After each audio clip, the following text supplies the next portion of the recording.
Chapter 756. The last to me, as Qin Sheng had said, if Wu Yongchuan could betray Third Master Wu once, he could betray Third Master Wu twice. It had nothing to do with his position. Maybe Third Master Wu had seen through this, so he had never put Wu Yongchuan in an important position, because no one dared to take this risk. Therefore, even if Third Master Wu forgave Wu Yongchuan later and put him in an important position again, Wu Yongchuan would still betray Third Master Wu if there was a chance when Wu Yongchuan returned to his peak. This was his deep-rooted bad habit. This time, in order to seize the opportunity, Wu Yongchuan even made use of his old mother and father who had died many years ago. It could be seen what kind of person Wu Yongchuan was. In order to achieve his goal, he would do anything and would not give up. However, standing on Qin Sheng's side, people like Wu Yongchuan were really natural allies. There was no need to worry that he would not do his best. Because he valued this matter more than anyone else, he would naturally try everything. In the Sihiyuan of the Qin family, in Sijio City, Qin Chang'an did not go to the company today, nor did he go out. After the morning exercise, he went into the study. It was not until Qin Ran and Qin Jing got up and had breakfast that Qin Chang'an walked out of the study. The result of the phone call, just now, was still not satisfactory. 2 days ago, Qin Chang'an said that he would take Qin Ran to see her mother. However, the next day, a big shot summoned him temporarily, so he had to postpone it for 2 days. Until today, he finally had a chance to take Qin Ran to pay respects to his late wife. Maybe this would be the last time for him to pay respects to his late wife. Qin Chang'an looked more and more tired and old. When he walked, his back became more and more bent. The pressure of these years was finally going to crush him. It seemed that he had been so busy that he did not even have time to dye his hair. The white hair on his head made people feel sad when they saw it. Qin Chang'an looked at Qin Chang'an. In the past 2 days, Qin Chang'an had met a few tycoons in key positions. He was also the one who could speak to them at the last moment. Last night, he even went to see old Master Song. However, he did not talk about these trivial matters. Instead, they talked about the past. In the end, he made a decision. It was a decision that could offend many people. It was a decision that could be difficult for many people to understand. However, this matter would not be triggered unless it was absolutely necessary. This was just one of his backup plans. Just as Godfather Liu had said, this matter that had been going on for as long as 2 years was about to come to an end. Both sides had used almost all the resources that they could use.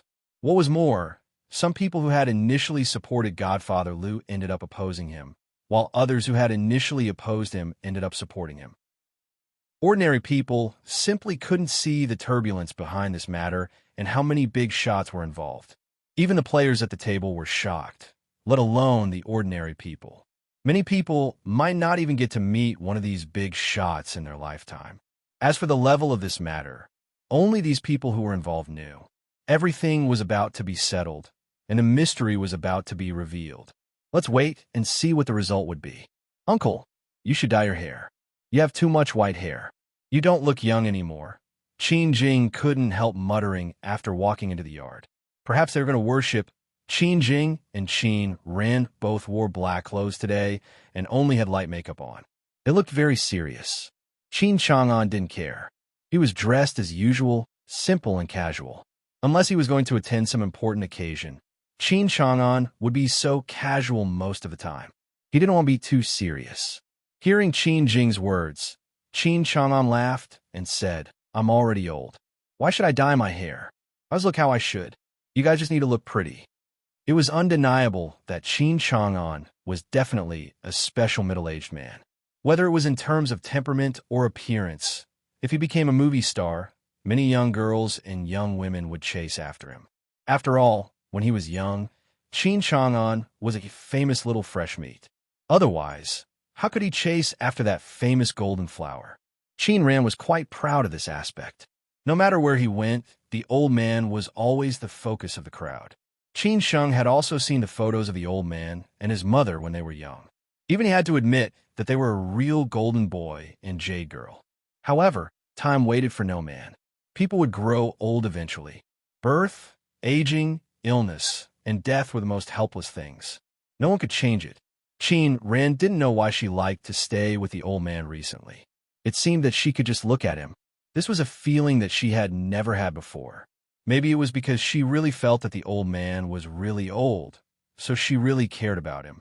Dad, you're still young. Don't forget that you haven't even had a grandson. How can you say that you're old? Qin Ran held the old man's arm and comforted him. Qin Jing held the other arm of her uncle. Such two beautiful little cotton-padded jackets, and they were so considerate. It was really enviable. Sister is right. Uncle, you're still young. When you have a grandson, you'll be old, Qin Jing echoed. After Qin Chang'an heard that, he laughed out loud and said, You two girls are so sweet talkers. Putting aside those trivial things, Qin Chang'an was actually in a good mood during this period. His son, who had been missing for many years, was back. He finally made up for what he owed his beloved wife. Qin Chang'an's sister-in-law also came back with Yaya. The Sihiyuan finally became lively. Although Qin Chang'an's sister-in-law had been in Shenzhen and Hong Kong during this period, Qin Ran and Qin Jing were still there. After they came back every day, they surrounded Qin Chang'an and made him laugh in various ways. Qin Chang'an felt that he had become much younger mentally. Without these trivial things, the Qin family would be so happy and harmonious now. Qin Sheng might also come back with his girlfriend. They would be really lively. However, there were no ifs in life. The Qin family could rise to the top of the pyramid in Sijio City in just 20 years. They had taken so many shortcuts. Naturally, they would pay the price sooner or later. Otherwise, it would not be so easy. After all, energy was conserved in this world. However, even if the worst happened, Qin Chang'an would never regret it. If his life was so mediocre for the rest of his life, would he be able to face the hardships and grievances that he had suffered? Not to mention that he had let others down.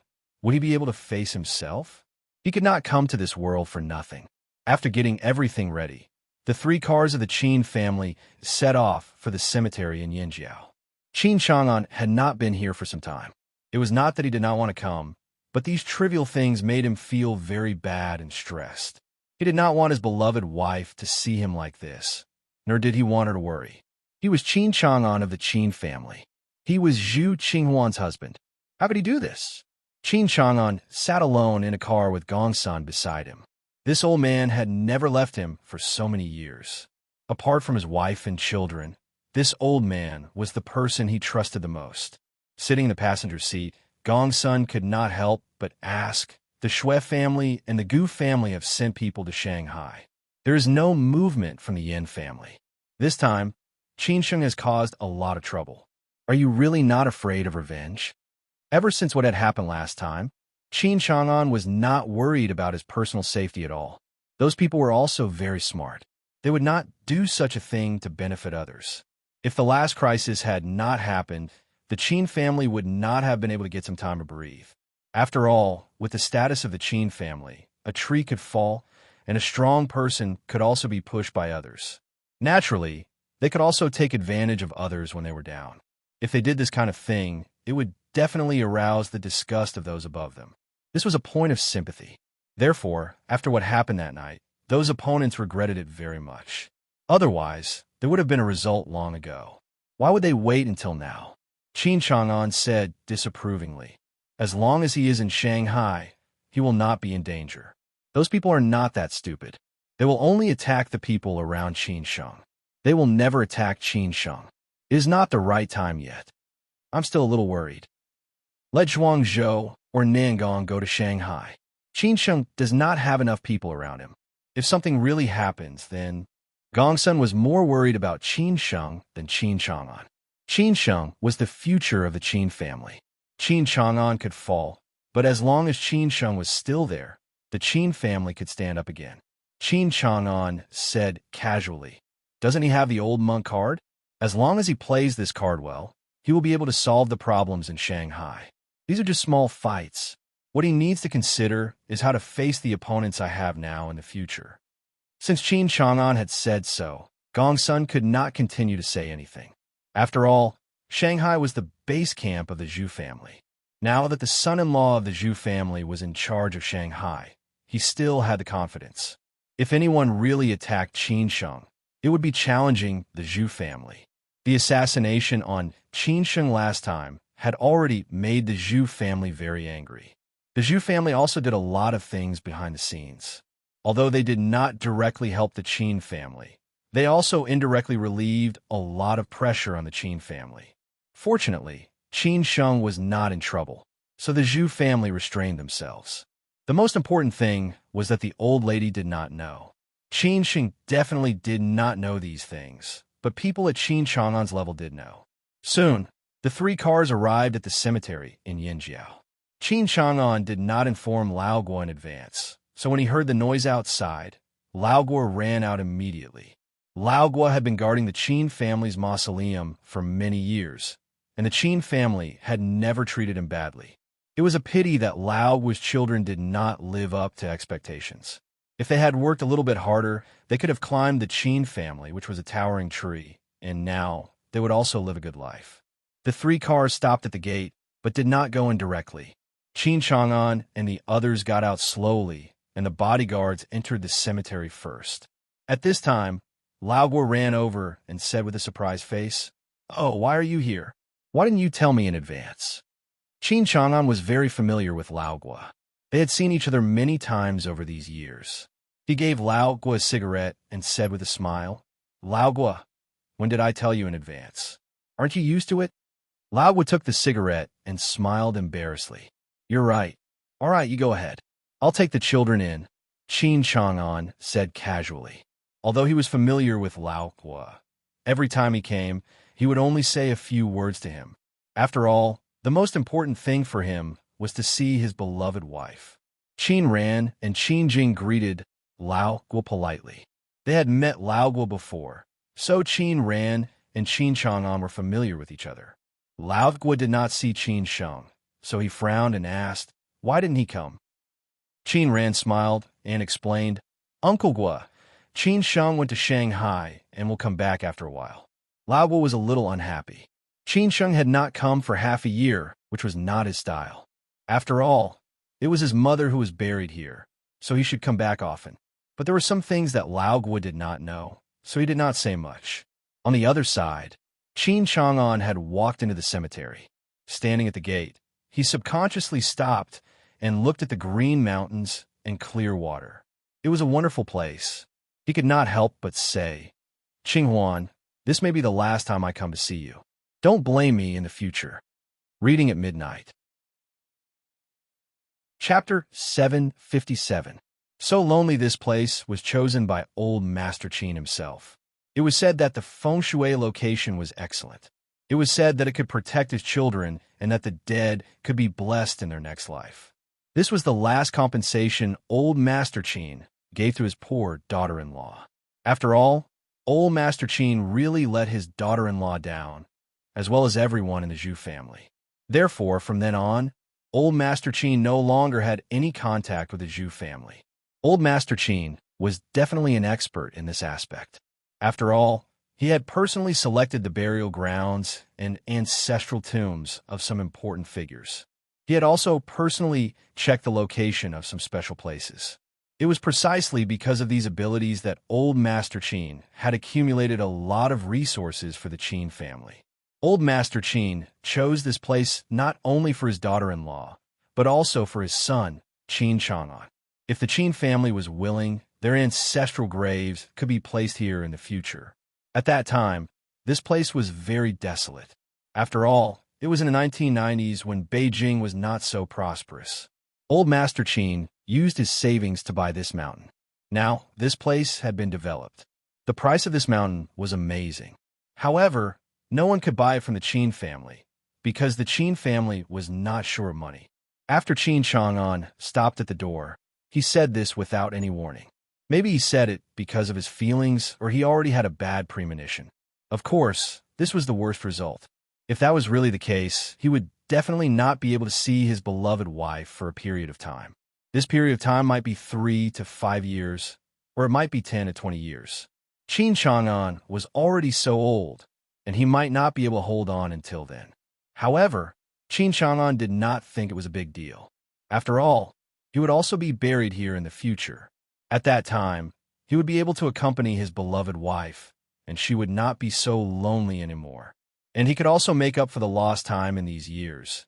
And he would not only see her in photos, but also in dreams every time. In life, there were gains and losses. You would never know what kind of magnificent world a person's heart was on earth. In the eyes of outsiders, it could be said that Qin Chang'an had reached the peak of his life. He was so rich that he could wave his check and buy things all over the world crazily. He could even become a distinguished guest of many heads of state. However, he would never be able to see the woman he had loved for so many years again. Everything he had could not be exchanged for her life. If God could give him a choice, he would be willing to give up all the property he had accumulated over the years in exchange for her life. He only wanted to see her again. Therefore, no one knew whether Qin Chang'an had been happy or not these years. What they saw was only the Qin Chang'an they wanted to see. Who knew the real Qin Chang'an? The bodyguards of the Qin family had already entered the cemetery to check the surroundings. After confirming that there was no problem, they signaled to Qin Chang'an that he could continue to walk. Today, Zhuangzhou and Nangong were not here. They both had their own things to do. Qin Chang'an and Gong Sun walked in the front, while Qin Ran and Qin Jing walked behind them. They were holding flowers, fruits, and other offerings in their hands. The cemetery was lush and green, and there were all kinds of flowers blooming everywhere. These flowers were all selected by Qin Chang'an from all over the world. There was a special team that would regularly renew the flowers here and maintain the environment here. This was the benefit of being rich. At first, people who did not know about this place would think that it was a holiday villa. Later, they found out that it was the burial place of a big shot's wife. Because all kinds of luxurious cars could be seen coming to pay their respects, and many times the surroundings were directly under curfew. Walking in the cemetery, people felt like they had entered a huge botanical garden. With all kinds of birds chirping, it was more like a paradise. And Qin Chang'an was more familiar with the bluestone road up the mountain than anyone else. He had personally helped to pave it. Along the way, people stopped talking. Lao Gua, who was guarding the mausoleum, stood at the foot of the mountain and watched the people of the Qin family go up. In fact, the mountain was not very high. It was just a big mound of earth. After a while, Qin Chang'an led the people to the grave of his beloved wife. Gong Sun helped Qin Ran and Qin Jing to place the offerings. Standing there, Qin Chang'an looked at his beloved wife in the photo with mixed feelings. It was like this every time, and every time it was different. The process of paying respects was simple and not complicated. Qin Chang'an just stood there and let others do whatever they wanted. Qin Ran and Qin Jing kowtowed and knelt. Qin Ran could not help but say, "Mom, Ran is here to see you. Do you miss Ran?" Qin Jing's eyes were red. Although she did not have any contact with her stepmother, they seemed to be familiar with each other. Last time when she accompanied her mother to pay respects, Qin Jing could not help but cry. Maybe her mother's words were too sad at that time. This time, hearing her sister's words, Qin Jing could not help but secretly wipe her tears. She felt sorry for her sister. She had a mother, but her sister had been separated from her mother since she was a child. She had never felt a mother's love. This kind of feeling was only clear in their hearts. It was just like she had never felt a father's love. After paying respects, Qin Chang'an was obviously not in a hurry to leave. This time, he wanted to stay a little longer. He said to Qin Ran, Ran, take Yaya around first. I will chat with your mother for a while." Qin Ran nodded sensibly and left in front of her mother's grave with Qin Jing. Although she also wanted to talk with her mother, she still gave some time to the old man. After Qin Ran and Qin Jing left, Qin Chang'an said to Gong Sun, "You can leave too. I will stay alone for a while." Gong Sun nodded thoughtfully. He immediately arranged for the bodyguards of the Qin family to leave.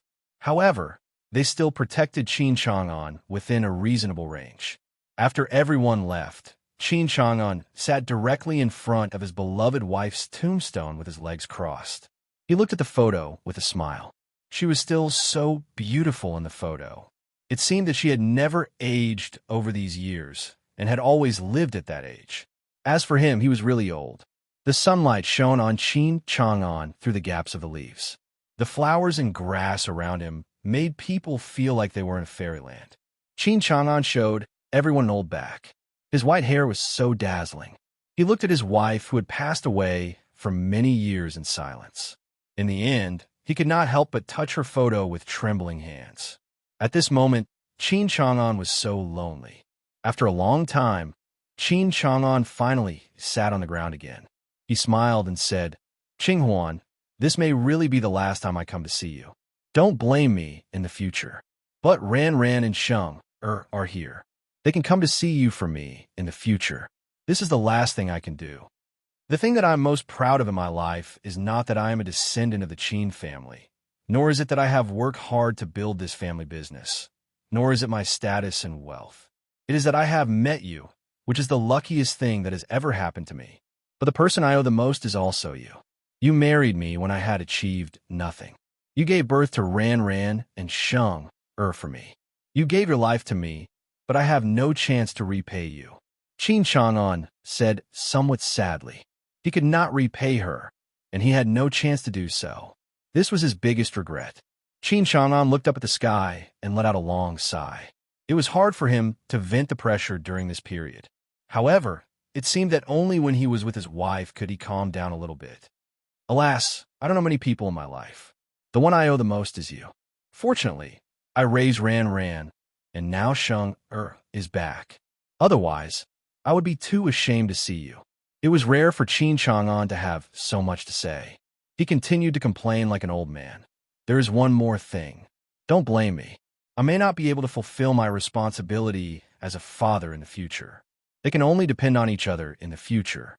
I may not see the day when Ran Ran gets married, and I may not see the day when Sheng gets married. This will be my regret in the end. I know is also your regret. We are sorry for these two children. I don't want to talk about Ran Ran. She's just a girl. She only needs to live happily in this life. After all, your family will take care of her. Sheng is different. He is a man and also a descendant of the Qin family. He must be strong so that he can protect the people who should be protected. He may be very tired, suffer a lot of grievances, but this is also his responsibility. So I hope you don't blame me for the arrangement I made for Sheng. Qin Chang'an said meaningfully. In fact, this had become the biggest barrier between him and the Zhu family. After all, he already knew Qin Sheng's choice. Qin Chang'an continued to nag like this, as if he had endless things to say. It seemed that he wanted to say all the things in the future today. Time passed bit by bit, but Qin Chang'an did not feel it at all. Qin Ran took Qin Jing to wander in the cemetery casually. After all, the environment here was really beautiful, and there were many precious flowers and plants. Qin Jing had not seen them when she came here last time.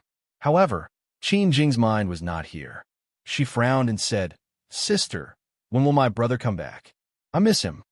Qin Jing did not miss her mother. After all, she would video chat with her mother every day. But she missed her brother. She often sent messages and called him, but could not find him. She did not know how busy he was. This was also her biggest dissatisfaction with her brother. She would scold him the next time he came back. Qin Ran said casually, "He'll be back when he's done with the business in Shanghai. If you miss him, you can go to Shanghai to see him on the weekend." Ever since this girl came back, she had been sticking to them. Previously, when they were not at home, this girl had been calling her a lot. Qin Jing nodded silently. She had made up her mind to secretly go to Shanghai to see her brother. Then she said, "Sister, I feel that uncle is very tired. I saw him dozing off on the sofa several times. What do you think we can do to make him happy?" "Little girl, you don't need to think about these things. As long as we are with him, he will be very happy." Qin Ran touched Yaya's head and said with a smile. She did not want Yaya to get involved in those things. She wanted her to grow up carefreely. She and Qin Sheng would be in front of her. After about an hour, Qin Chang'an came down from the mountain. Qin Ran and Qin Jing were already waiting at the gate, chatting with Lao Gua. After Qin Chang'an came down, he said, "Sorry to keep you waiting. We can go back now." After that, Qin Chang'an said to Lao Gua, "Let's go. Take care of yourself. If you can't bear it, tell Gong-san. Don't be too tired." "It's okay. I'm fine." Lao Guo replied with a smile. They followed Qin Chang'an to get in the car. Soon, the three cars left the cemetery and went directly to the Sihiyuan of the Qin family. 2 hours later, when Qin Chang'an returned to the Sihiyuan of the Qin family, he found that there were guests at home. It seemed that Nangong had brought them back. He could not help frowning. Chapter 758. Keepsake of the Qin family in such a tense situation. The Qin family seldom opened the door to welcome guests. Even some old friends were turned away, not to mention strangers who had never interacted with them before. However, since Nangong was also here, Qin Chang'an thought that they were friends brought back by Nangong. However, Nangong had never brought any friends back to the Sihiyuan of the Qin family, not to mention in this special period. Nangong had a sense of propriety. Qin Chang'an could not help but feel confused. What was going on? Nangong had not been in Beijing for 2 days. She had gone to deal with something and just came back today. After she came back, the nanny told her that Qin Sheng's foster father took the two misses to pay respects to his wife. Nangong did not think too much and waited for them at home. It did not occur to her that there would be strange visitors. After seeing them walk into the living room, Nangong quickly stood up and greeted them. "Foster father, you are back." Qin Chang'an smiled and nodded. "When did you come back?" Nangong nodded and replied, "I just arrived at noon. I guess you will be back soon. I have been waiting for you at home." Qin Ran was his biological daughter, and Qin Jing was his biological niece. They all cared about Qin Chang'an. Nangong also felt sorry for him, because he was her foster father, and she was also his half-daughter. His adoptive father was really old now. He didn't know if the things that happened during this period of time had made him too tired or something. His previous imposing manner seemed to have weakened a lot. Most of the time, he had a kind smile on his face, which made people feel very comfortable. Qin Jing and Nangong were now familiar with each other. Although this sister was serious most of the time, Qin Jing knew that she was very kind and did not like to talk to others. Consequently, Qin Jing held Nangong's arm happily and shouted, "Sister Nangong, you are finally back. I missed you." Qin Jing was the current happy person of the Qin family. She had never been scheming and was polite and familiar with everyone. Nangong also liked her very much. However, she was not good at expressing her feelings. She just smiled and nodded. Apart from Nangong, there was a man and a woman sitting in the living room. They were the guests of the Qin family today. They looked to be in their 30s. The man was very handsome and seemed to have light makeup on. He looked more like a gigolo and was smiling at the people at the door. The woman was also very beautiful, but compared to the man who was gorgeously dressed, she was simply barefaced. Even her clothes were very ordinary. However, she was born with a good foundation. Anyone could see that as long as she dressed up a little, she would definitely be a great beauty that would amaze everyone. The man's smile was a little charming, while the woman's expression was very calm. Her eyes were also very clean. The two of them seemed to be opposites, which was quite interesting. "Are they your friends?" Qin Chang'an asked casually. Even if Nangong brought her friend home at this time, Qin Chang'an would not be angry. After all, it was not a big deal. Nangong, of course, could guess what his foster father was thinking. He replied honestly, "Foster father, they are here for you." "Looking for me?" Qin Chang'an said with some surprise. This was really beyond his expectation. It had not occurred to him that this couple had come for him. However, he did not seem to know this couple at all. How could Nangong bring them here? At this time, the man and woman with completely different characters had already stood up and walked over. The man was still wearing perfume, which made people feel somewhat disgusted. He seemed to be used to being looked at like this. He chuckled and said, "Master Qin, we are indeed here for you." Qin Chang'an frowned slightly and said, "Do we know each other? Or do I know your parents?" Of course, Qin Chang'an didn't know them, but he might know their fathers. After all, most of Qin Chang'an's friends were old, and he rarely came into contact with such young people. Of course, Master Qin doesn't know us, but Master Qin definitely knows this thing. This time, it was the woman who spoke. She took out an ancient jade pendant from her pocket, which was engraved with the traditional Chinese character Qin. After she finished speaking, She handed the jade pendant to Qin Chang'an. Qin Chang'an took over the jade pendant slowly. The look on his face changed instantly. Obviously, he was somewhat shocked. After confirming the authenticity of the jade pendant over and over again with a complicated look in his eyes, he said to the couple, "Follow me to the study." After saying that, Qin Chang'an took the jade pendant and took the lead to go upstairs.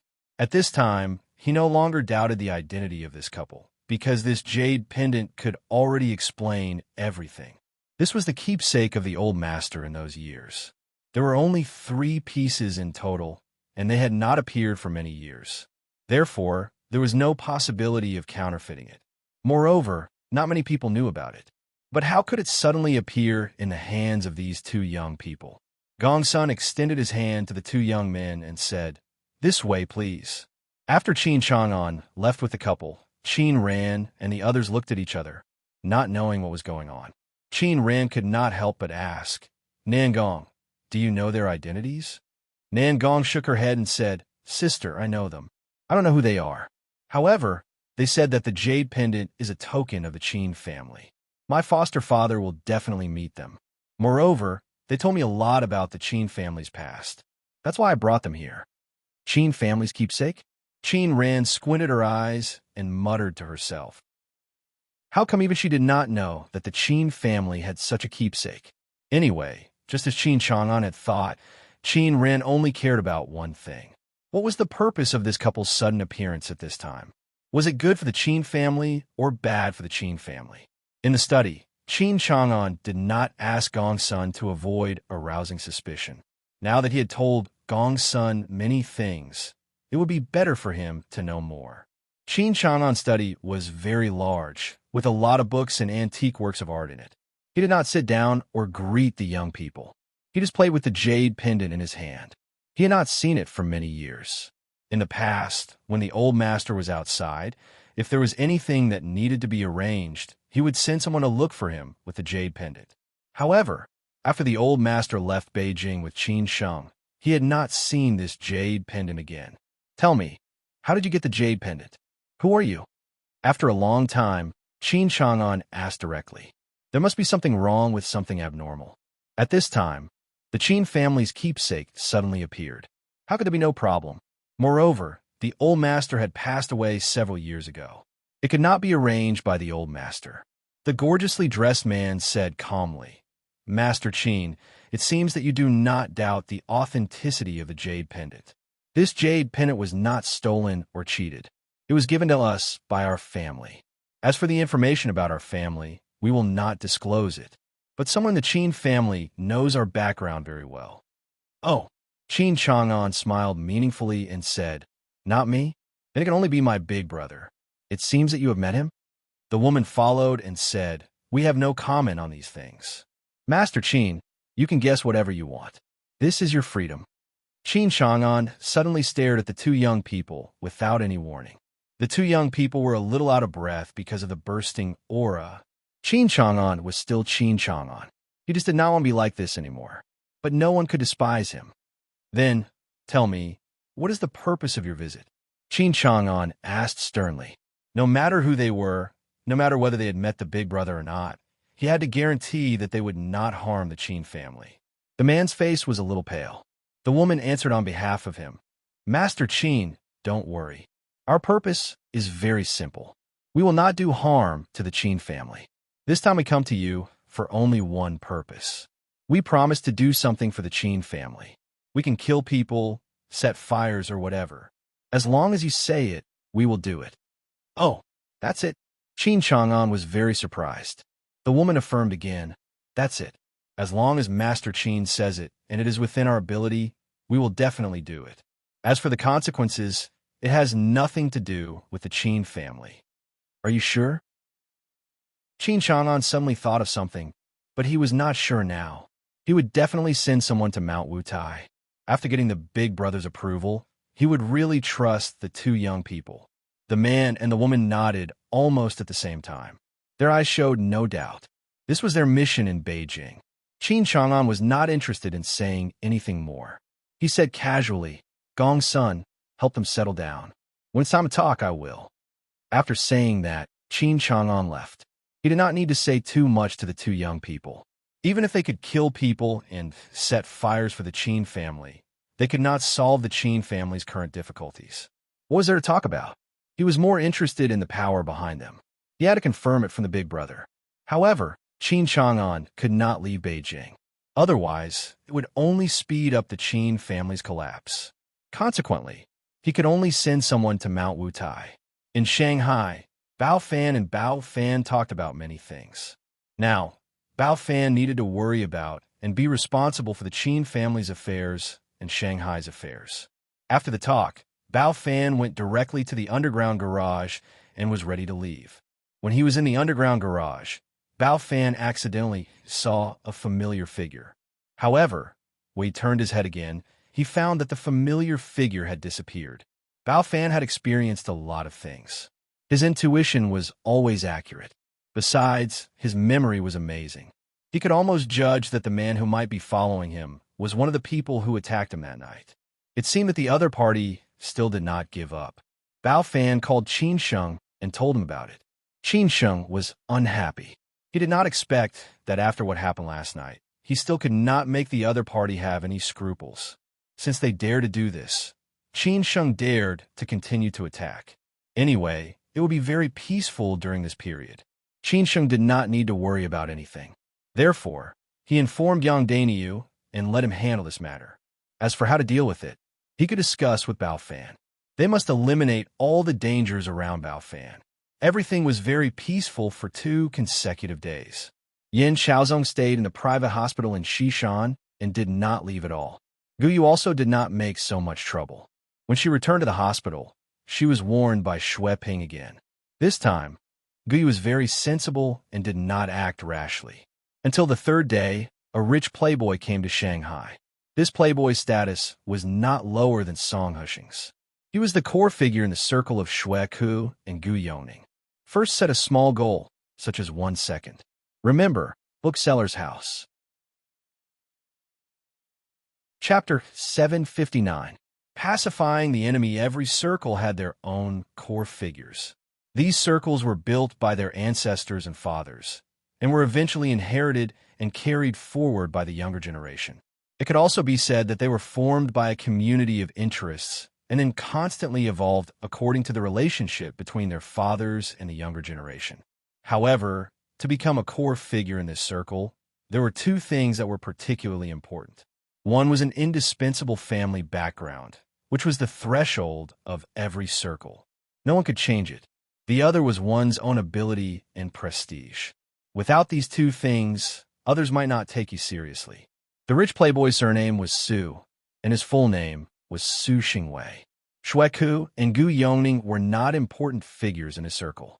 If it weren't for the Qin family, he wouldn't be so close to Xue Ku and Gu Yoning, because no matter Xue Ku or Gu Yoning, the path they took was different from his. When they were in their 40s or 50s, their lives would be completely different. However, now that the Su family was standing on the opposite side of the Qin family, the Su family was naturally happy to see the Xue and Gu families being used. Therefore, he naturally became closer to Xue Ku and Gu Yoning. After all, he still needed them to do things. In fact, their family was also a major shareholder behind the scenes of the Chang'an Group. They should be one of the 6 major shareholders besides the Qin family. However, in order to avoid arousing suspicion, their family did not let outsiders know about it. They were also the first major shareholder to support Mr. Liu. Now, they were in the same boat with Mr. Liu, so they had already met Mr. Liu before coming to Shanghai.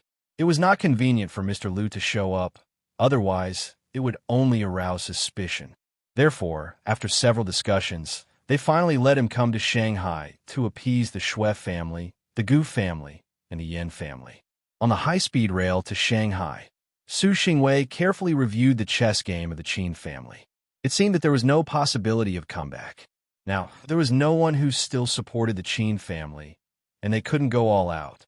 After all, the risk was too great.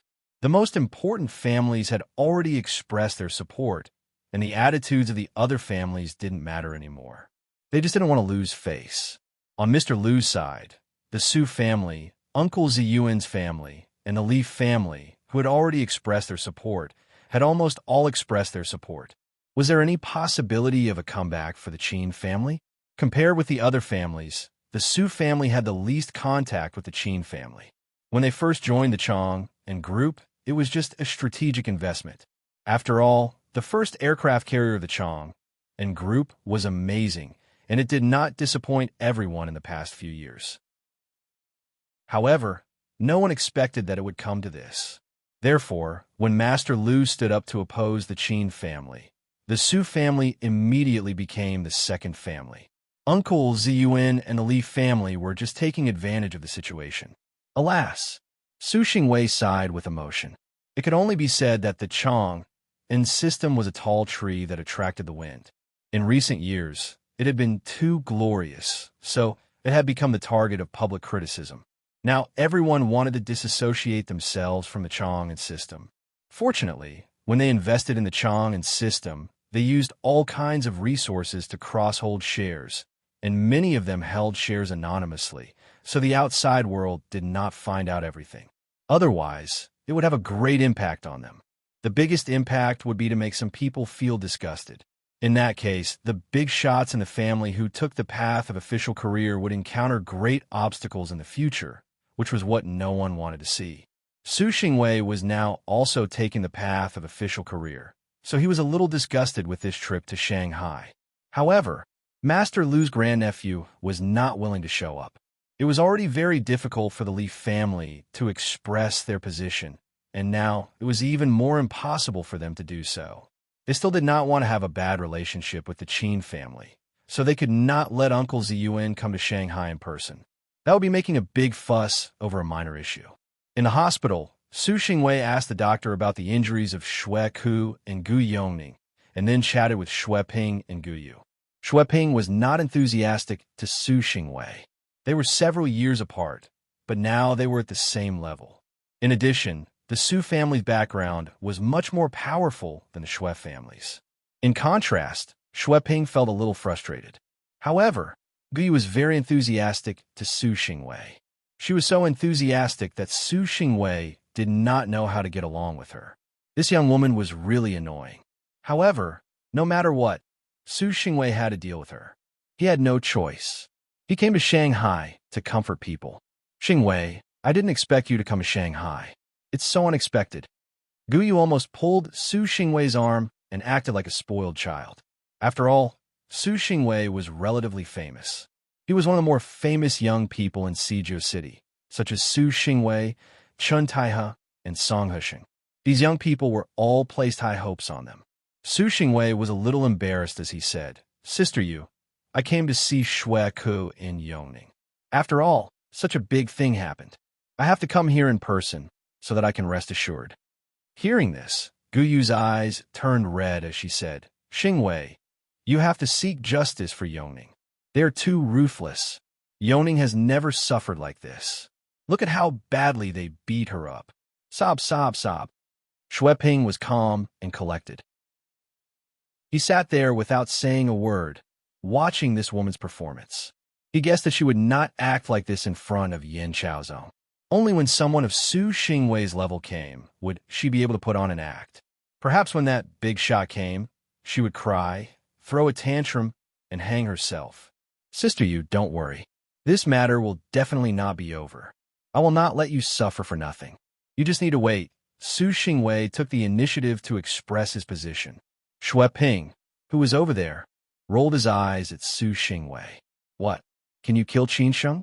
Since you can't kill Qin Sheng, why did you come to Shanghai? To comfort us? Until now, Xue Ping still did not understand why the old man wanted to get involved in this mess. The grudge between him and the Qin family had been so many years, and it was time to let it go.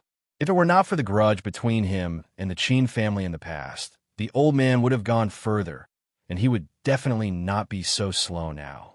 Hearing this, Gu Yu burst into tears of joy and said, Okay.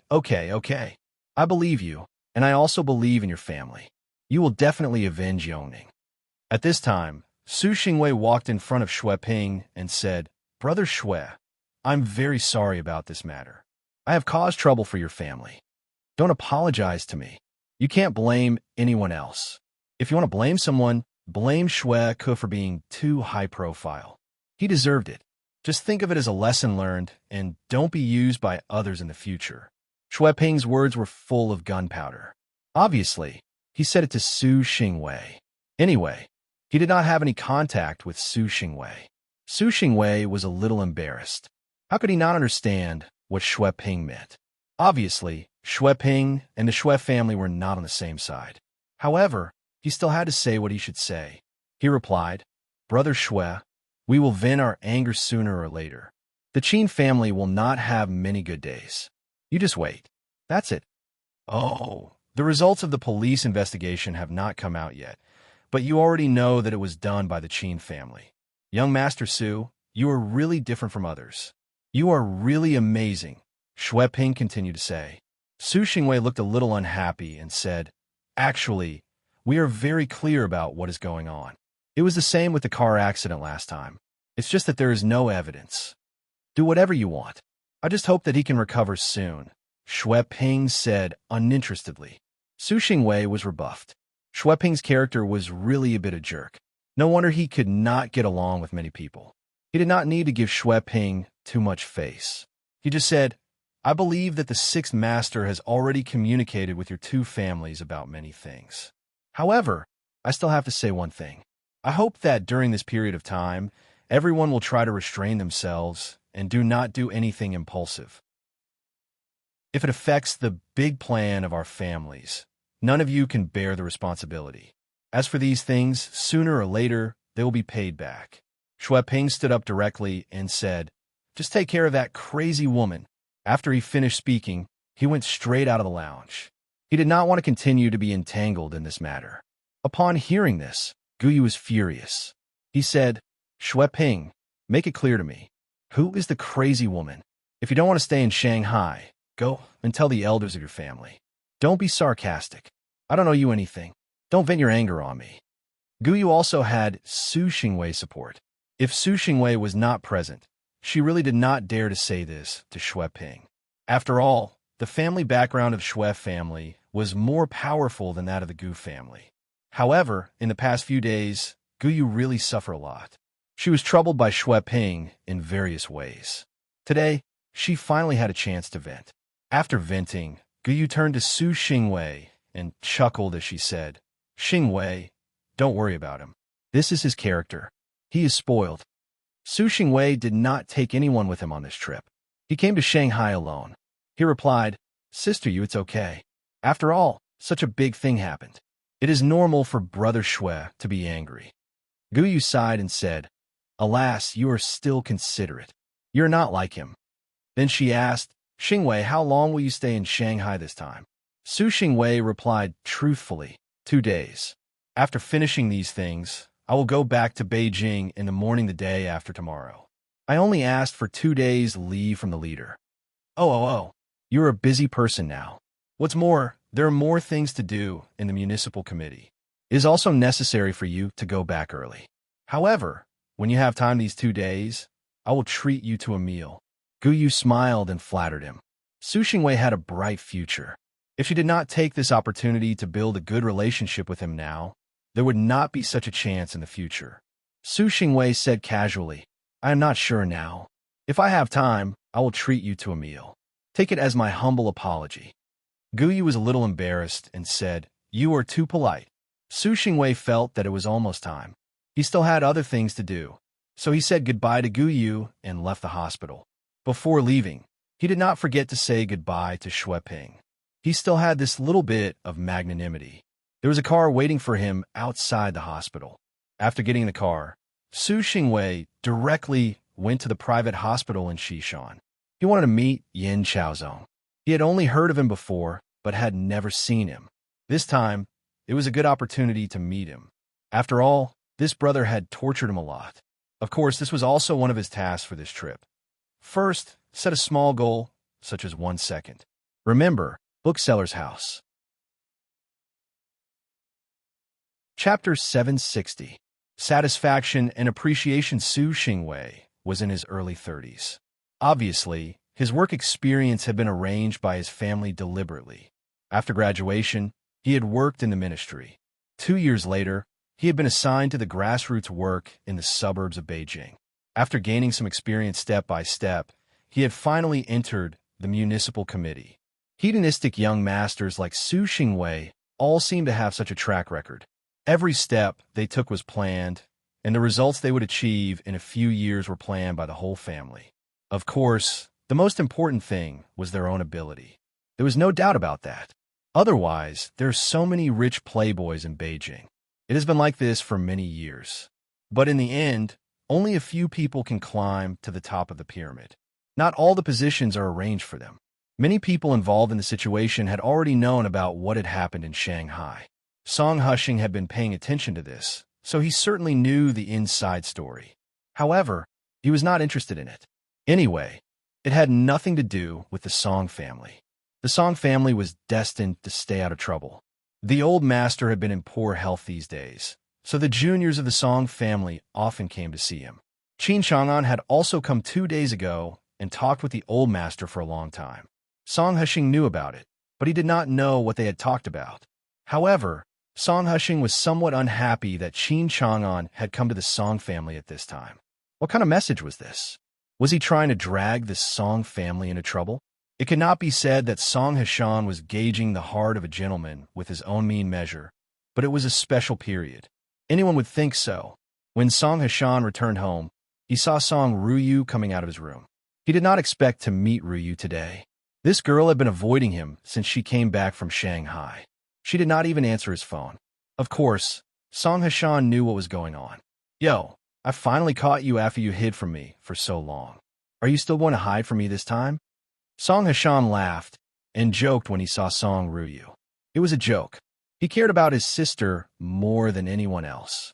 Song Ruyu had taken time to visit her grandfather today. After chatting with him for a while, she was ready to go back. Unexpectedly, she ran into Song Hushing. Hearing Song Hushing's words, Song Ruyu said coldly, "I am hiding from you? Why should I avoid you? I'm just busy with work recently. No matter how busy you were with work in the past, you wouldn't ignore my calls. You've been very abnormal recently, especially after you came back from Shanghai. Did something happen?" Song Hushan said step by step. Song Ruyu slowly walked up to Song Hushing and said, "Do you have to be so sarcastic? Do you think I don't know what you're thinking?" Song Hushing put away his playfulness and replied very seriously, "Since you know what I'm thinking, then you must have guessed what I want to do. What's the point?" Song Ruyu was rarely angry. Song Hushing casually sat on the chair next to him and said calmly, "It's boring. I also think it's boring.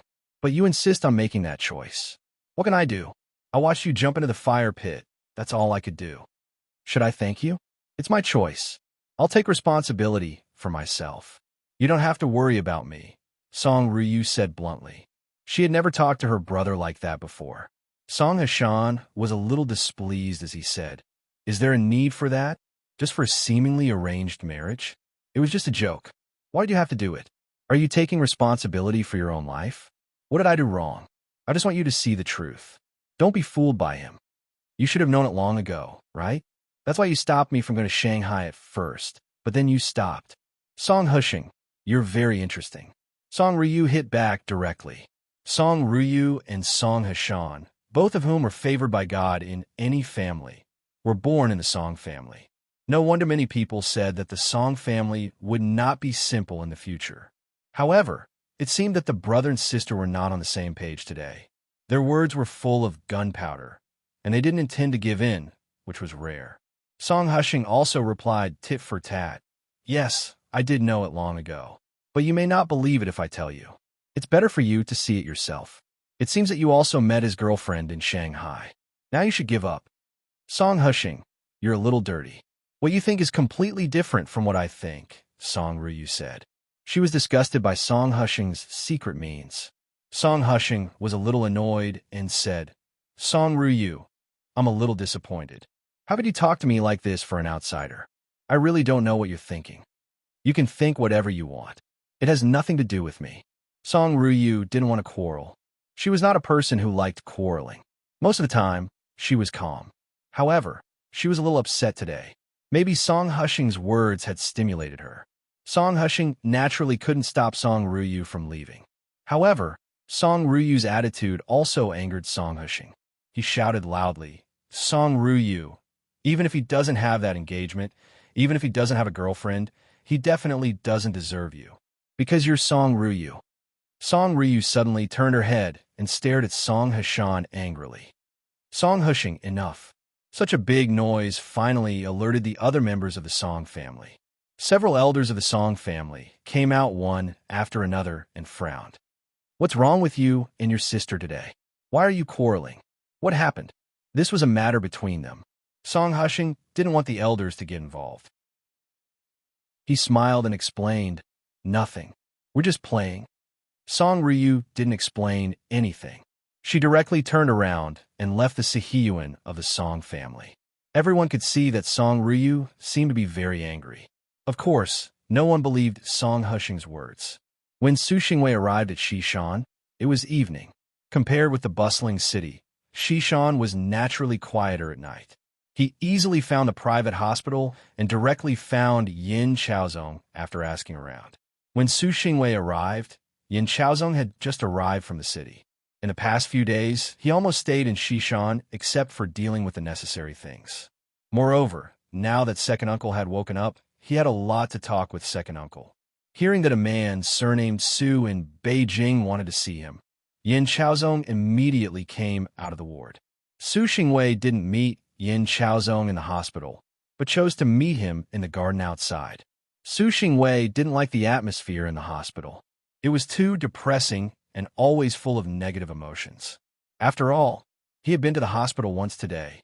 Under the protection of Hu Lan and Feng He, Yin Chaozong arrived at the garden of the hospital. He had never seen Su Xingwei before, but he had definitely heard of Su Xingwei's name.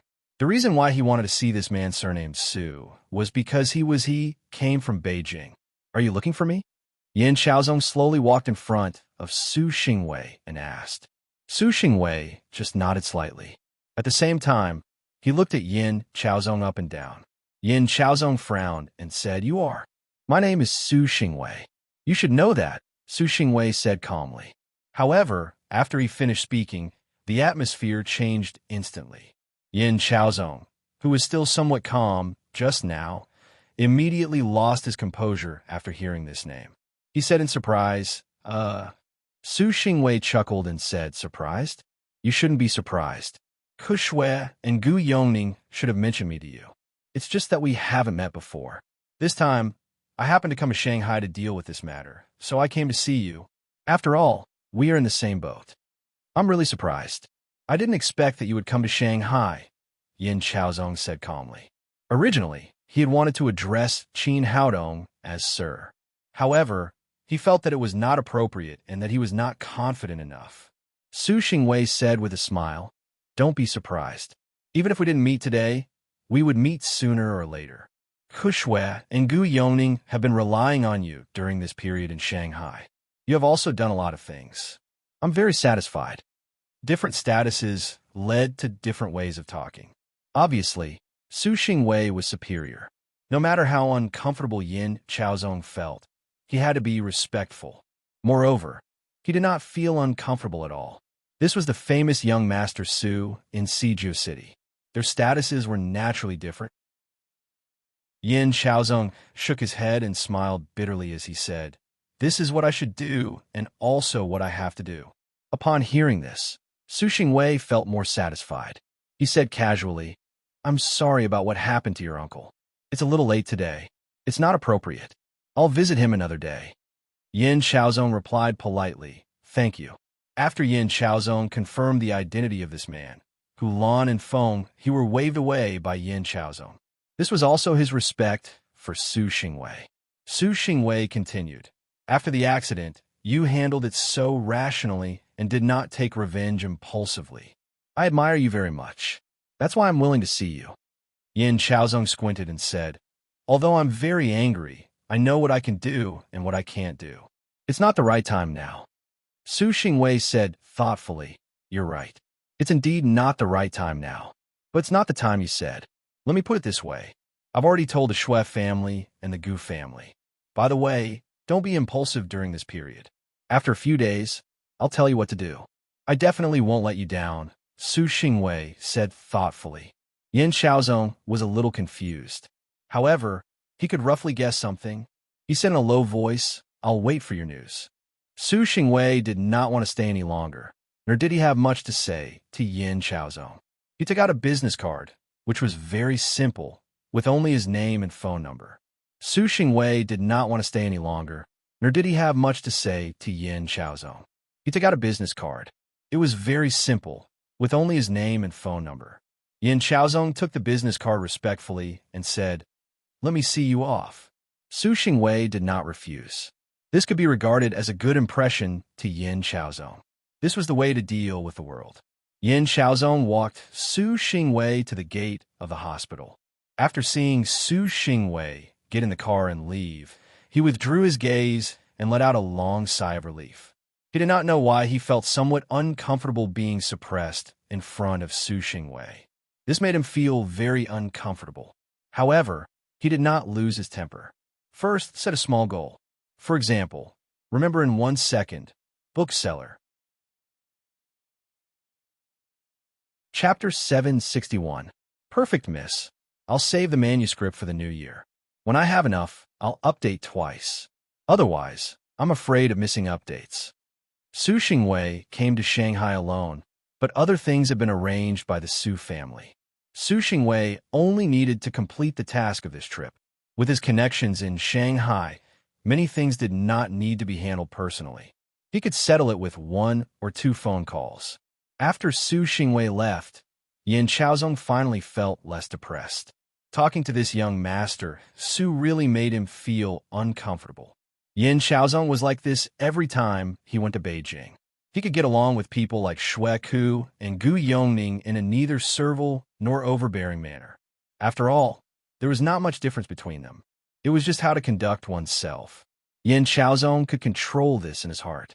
However, when he met people like Su Xingwei, not to mention him, even Xue Ku and Gu Yongning had to be respectful. After all, this was the difference in strength. He was the famous young master Su in Siju City. He had a promising future. You had to admire him. Yin Xiaozong was already at this age.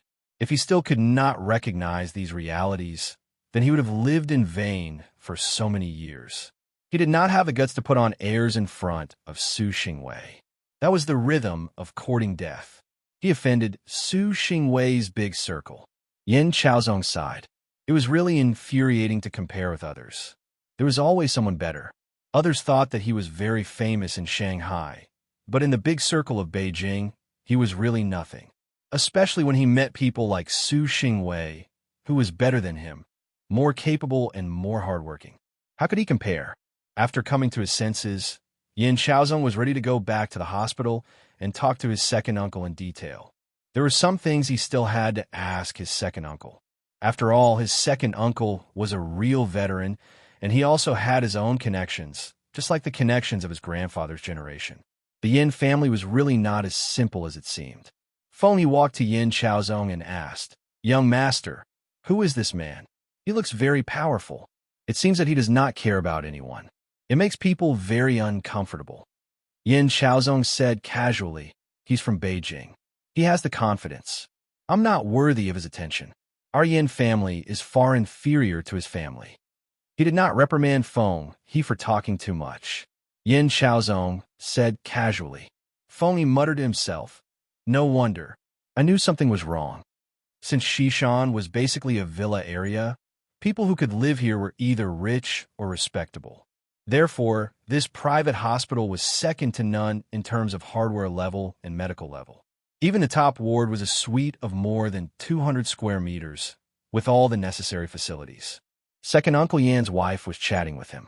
She was a dignified and elegant lady. Her maiden family was a well-known and established Zhejiang businessman.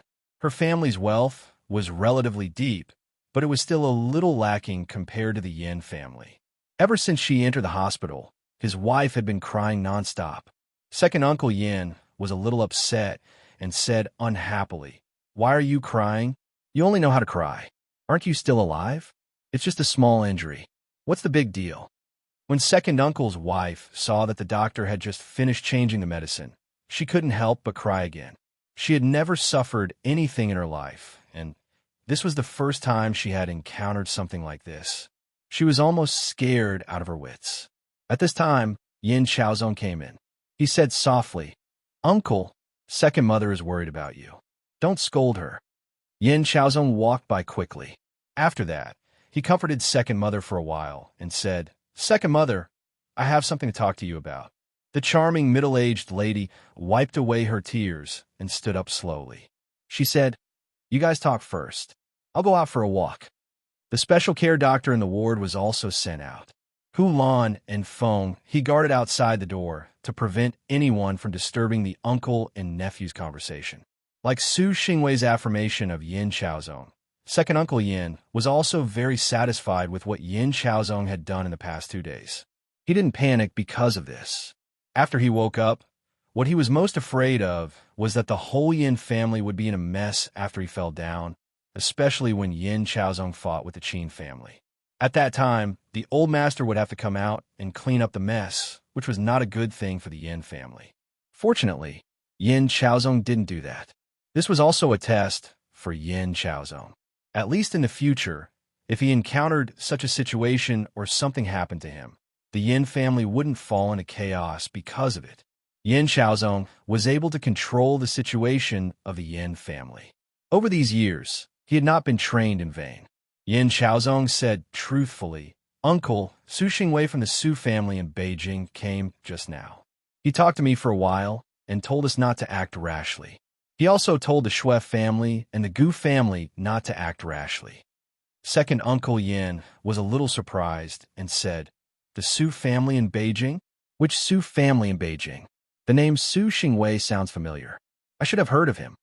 There were many people with the surname Su. Second Uncle Yin really didn't know which family it was. After all, there were several families that could be ranked. Moreover, among the younger generation, he didn't have many contacts, let alone the young people in Siju City. Yin Chaozong smiled and explained, "Which Su family?" "The Su family that has just been transferred to Hubei. Uncle Su Xingwei may not be familiar with, but I know more about him. He is a core figure in the circle of Shui Ku and Gu Yoning. He is very influential." Second Uncle Yin said thoughtfully, "Oh, it turns out to be the Su family. Their background is not small. I didn't expect that the Su family would be involved in the affairs of the Qin family. This is interesting." Yin Chaozong shook his head and smiled bitterly. His uncle really didn't care about this matter. He could only continue to explain, "I heard from Shui Ku and Gu Yoning that the Su family is actually a major shareholder behind the Chong and group. However, after the Chong and group fell apart, the Su family took the lead to oppose the Qin family.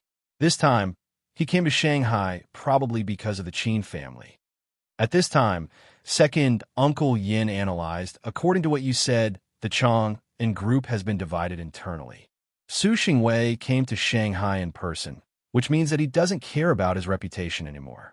He also asked us not to act rashly, which means that it's the last moment. If I had to guess, I'm afraid that the Qin family is powerless to turn the situation around." "I think so too," Yin Chaozong echoed. This was the first situation he saw, but he wanted Qin Sheng to die so that there would be no more worries. However, it seemed that it would be difficult for him to do so in a short time. Second Uncle Yin seemed to have guessed what Yin Chaozong was thinking. He asked, "Tell me, what else did Su Xingwei say? I'll help you analyze it." Actually, he didn't say anything. He just said that as long as we get through this period, he would tell me what to do when the time comes.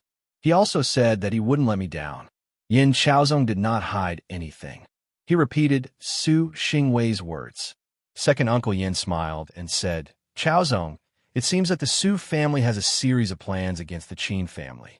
If I'm not wrong, it won't take long for Master Qin to get into trouble. No matter what Qin Sheng does at that time, his life will be in danger. You just need to wait and watch the show." "Uncle, do you mean that it has nothing to do with us?" Yin Chaozong was very surprised. The grudge between them and Qin Sheng would not end so soon. Second Uncle Yin said meaningfully, "It probably has nothing to do with you. Qin Sheng's threat to you should be eliminated. We don't want to see Qin Sheng rise. In fact, the Su family doesn't want to see it either. So it is very likely that they will kill the danger in the cradle. Yin Chaozong immediately retorted, "Uncle, but Qin Sheng still has the Zhu family behind him." This was the real reason why many people did not dare to do anything to Qin Sheng. It was because they were afraid of the huge Zhu family. Second uncle, Yin, said disapprovingly, "The Zhu family? The Zhu family is indeed scary. However, the Zhu family will not interfere with the Qin family's affairs at all. They're also not willing to interfere. Moreover, everyone knows the relationship between the Zhu family and the Qin family. Those forces led by the Su family dared to attack the Qin family.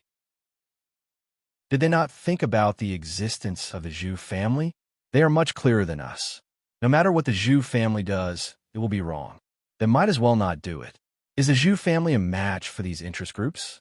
After second Uncle Yin finished analyzing everything, Yin Chaozong finally understood. No wonder Su Xingwei dared to come to Shanghai so unscrupulously. No wonder Su Xingwei said so. It turned out that Su Xingwei had taken everything into consideration and had a comprehensive plan. As expected, when one stood at a different level and position, the pattern and perspective of the problem would be different. However, no matter what, after Su Xingwei came to Shanghai, Yin Chaozong's previous worries were all gone. He finally felt at ease. He was afraid that the Qin family would be safe and sound. At that time, he would really have time to deal with the Yin family. In that case, he could only wait quietly for the thing that everyone was guessing to happen. At that time, he really did not have to be afraid of Qin Sheng anymore. In the Maijiawa scenic area of Hangzhou, not far from the Hangzhou Institute of Buddhism, there was a private courtyard in the architectural style of the Republic of China. The entrance looked very simple, but the outer wall was towering. It was difficult to see the situation inside. Those who did not know might think it was a scenic spot. This was Third Master Wu's private courtyard in Hangzhou, which was similar to the private courtyard on Mount Puda. Third Master Wu had always liked this style. Moreover, this place was relatively close to the Institute of Buddhism. He used to go there often to chat with the masters. These masters were from the temples on Feilai Peak. It was very convenient for them to go there. Third Master Wu left Shanghai in order to avoid the limelight, as well as to solve the problem in Hangzhou. However, he did not know that this kind of fence-sitter behavior was very annoying. He thought that he was very smart. He avoided the uncertain situation with such a reasonable reason. After that, he missed the arrival of Su Xingwei perfectly. If Third Master Wu had insisted on staying in Shanghai, when he met Su Xingwei, it meant that he would get in touch with the interest group represented by the Su family. In that case, the power that would be brought to him in the future would be amazing. After all, Third Master Wu was not like others. He was qualified to do business with these big shots. Therefore, it was said that cleverness could make a mistake. Third Master Wu would also make mistakes sometimes. Maybe Third Master Wu was also helpless. After all, the problem in Hangzhou was very urgent. The old monk was really possessed by the devil. He had already shown a situation that he would not stop until one of them died. If Third Master Wu still did not come back, this place would really be a pot of porridge. Reading at midnight. Chapter 762. Although Third Master Wu's private courtyard in Hangzhou looked inconspicuous from the outside, it was a completely different world inside. He had invited a professional feng shui master and a designer to build it together. The cost of the whole courtyard was over 100 million yuan. Many of the raw materials were imported from abroad, or rosewood and yellow rosewood from Southeast Asia, not to mention the various collections that Third Master Wu had accumulated over the years. In the middle of the courtyard was the main hall, which was filled with all kinds of rosewood and yellow rosewood furniture. It was similar to the Zhongyi Hall in ancient times. There was only a huge rosewood chair on the highest seat, which was carved with complicated patterns. It was made by a craftsman in the province. On both sides of the main hall, there are 2 rows of small rosewood chairs, separated by a wooden tea table in the middle. There were 10 seats in total, which looked magnificent. However, it had not been used for many years. Since the situation in the province had been settled, Third Master Wu had almost never stayed in Hangzhou. He spent most of his time on Mount Putois, living a peaceful life. Sometimes he would go to Mogan Mountain to relax. Even if he returned to Hangzhou occasionally, he never lived here. Instead, he lived by the West Lake, which had a more beautiful scenery. However, after Third Master Wu returned to Hangzhou this time, he chose to live here again. It seemed that he was also sending a message to the outside world. If he could not reconcile with the old monk, he must fight with him and settle all the grievances of the past years. Today, the main hall of the courtyard was full of people. The courtyard, which had been deserted for many years, suddenly became so lively, which made people feel a little uncomfortable. Fortunately, before Third Master Wu came back, other things had been arranged. Therefore, they were not so flustered. At this moment, Third Master Wu sat on the main seat with a cold face. On his left sat the senior members of these years, and on his right sat his several adopted sons who were now in Hangzhou. Chu Xikong stood beside Third Master Wu and stared at everyone with vicious eyes. It seemed that he would definitely know who dared to play tricks and be shrewd at a glance. Suddenly, Third Master Wu pounded the table and said, "Have you been living too comfortably these years? Just a little bit of trouble. Look at you guys in such a sorry state. I really don't know how you guys got to where you are in the past. You can't even handle such a small matter. I really don't know what the point of keeping you guys." A senior statesman stepped forward to ease the atmosphere. "Third Master, you can't blame them. The old monk was too sudden this time, and he was a little overbearing. That's why everyone was flustered. But now we've stabilized the situation. Don't worry. Old Han, don't pretend to be a good guy. Do you think I don't know what they're thinking? During my stay in Shanghai, I am neither blind nor deaf. Even if I don't ask about it, it doesn't mean that I don't know about it. Also, those who are not here today, all of you are hiding your strength. Are you all afraid of consuming your own resources?" Third Master Wu was polite at the beginning, but in the end, he pounded the table fiercely and said. This time, Luo Changgong stood up in a hurry and said, "Foster father, we definitely didn't have such an idea. It's just that things happened so suddenly that we didn't have a complete plan. We didn't know what to do at the moment. We could only wait for you to come back and take charge of the overall situation." Take charge of the overall situation? When your interests are involved, you are more anxious than anyone else. Third Master Wu did not give Luo Changgong any face and directly refuted him.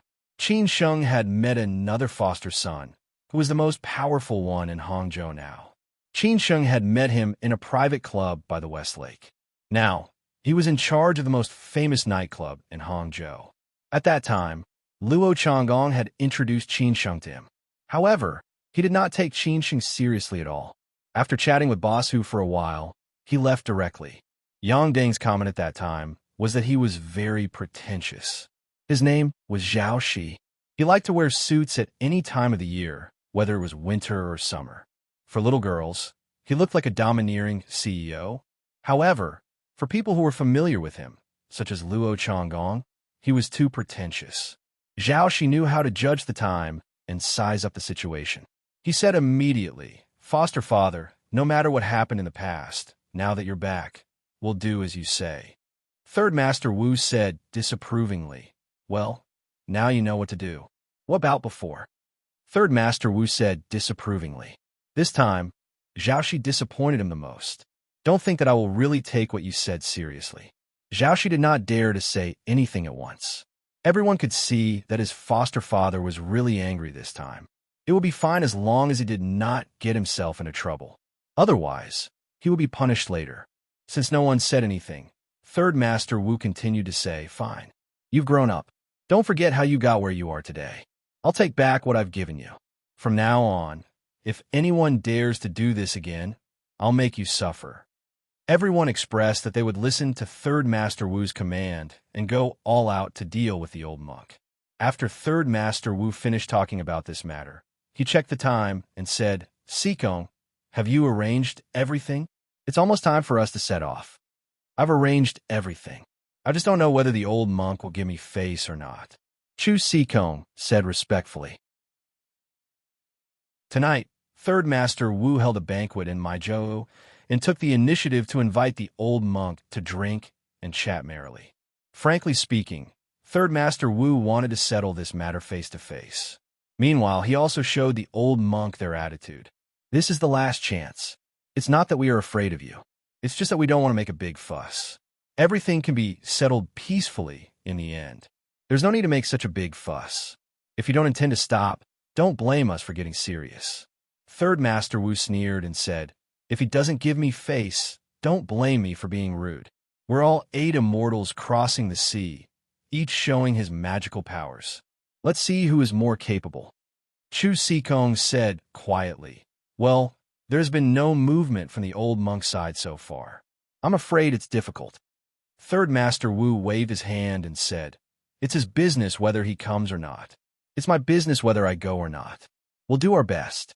Even if we really fall out with each other at that time, we won't let outsiders say anything bad about us. Well, I understand, Chu Sikong said thoughtfully. At this time, Third Master Wu looked down at Luo Changgong and asked, Changgong, how's the investigation going? Was Chu Huanqi injured by us? Luo Changgong said in a hurry, Foster father, I've investigated this matter thoroughly. It's definitely not us who injured him. We didn't hear such a big fuss at all. It must be the old monk who made trouble on purpose. Then I know, Third Master Wu said quietly. What's wrong with the old monk? This time, he was really tortured badly. Don't push him too hard. If he is pushed too hard, he will not care about what happened in Shanghai and will fight with the old monk to death. It was almost time. Third Master Wu stood up slowly and said, Yang Ding and Changgong will accompany me to the banquet. The rest of you should follow the plan we made today. Keep an eye on other places in the province. If anyone makes any mistakes again, don't blame me for being ruthless. Everyone nodded and then stood up to see Third Master Wu off. When Zhaoxi left, he did not forget to look at Luo Changgong a few more times. Luo Changgong was very popular among his foster father now. He did not know why his foster father suddenly favored him so much. At that time, his biggest threat was his eldest brother, Wu Yongchuan. After all, the relationship between the Wu family and his adoptive father was not comparable to that of anyone present. However, Wu Yongchuan brought about his own destruction and eventually became a useless man. Since then, his status had soared. He had thought that he had a great chance of succeeding in the future. Unexpectedly, Luo Changgong had appeared, which made him feel a sense of crisis again. Zhaoxi could not help thinking about how to get rid of Luo Changgong, the threat. Qin Sheng had also been here before. At that time, Chowda had invited a group of leaders and friends to a banquet here. Today, Third Master Wu had also booked a place here. However, it was already 8 o'clock, but the old monk still did not show up. He did not even make a phone call to Qin Sheng. Foster father, there is still no movement over there. Should we wait? Luo Changgong was somewhat impatient. The old monk had gone too far this time. He did not show any respect to him at all. Third Master Wu said coldly, no need to wait. Let's eat by ourselves. The food here is not bad. I haven't been here for several years. Hearing that, Luo Changgong let out a long sigh of relief. He immediately asked the waiter to serve the dishes. However, everyone could see that his foster father was in a bad mood. Third Master Wu muttered to himself, old monk, Chu Fai, you really did not let me down. Interesting. This time, I will fight with you seriously. Third Master Wu had made up his mind. He had never been ignored like this before. This time, the old monk had challenged his bottom line. In this case, he would really fight with him. He could put aside the matter of going back to Shanghai. However, he could not let go of the alliance with the Yin family, the Shui family, and the Gu family just like that. Maybe he would need the help of these families in the future. Consequently, he still had to keep an eye on things in Shanghai. Sikong, how are things in Shanghai these days? After coming back, Third Master Wu did not care about what was going on in Shanghai. After all, there were a lot of things for him to deal with in Hangzhou. In particular, when he met some tycoons, he wanted to figure out why the old monk was so confident. Moreover, he had been waiting for them to look for him. However, it did not occur to him that there was no news after he came back for several days. Chu Sikong said the Shui family and the Gu family both sent people to Shanghai. However, there was no news. Almost all of them stayed in the hospital. The Yin family also did the same. Now, that second uncle, Yin, has woken up. The Yin family is more peaceful. However, in the evening, I heard that a man came from Beijing at the same time. He contacted the three families at the same time. His identity should not be simple.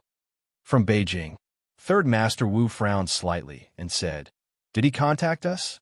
Chu Sikong shook his head directly and said, "No." Third Master Wu intuitively felt that something was wrong. He said subconsciously, "It should be the big shots behind these families who showed up. It seems that we are a little too anxious to leave Shanghai." Chu Sikong frowned and asked, "Is it because they have a problem with us? That's why they did not contact us?" Third Master Wu was lost in thought and did not say anything until the end. The worst result might be like this. However, Third Master Wu had no time to care about this. After dinner, Third Master Wu was in a bad mood on his way back to the courtyard. It seemed that everything recently did not go as he wished. He had not felt this way for many years. Third Master Wu's state of mind began to be a little messy. When he was about to arrive at the gate of the courtyard, Third Master Wu received a call from Wu Yongchuan's old mother.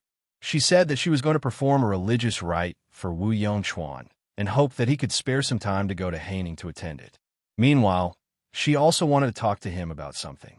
Third Master Wu was entangled with all kinds of trifles now. Originally, he wanted to refuse directly. He really did not have time to go to Haining. However, after all, this call was from this old sister-in-law. Moreover, he owed the help of the Wu family. Although Wu Yongchuan betrayed him in the end, it was a different matter.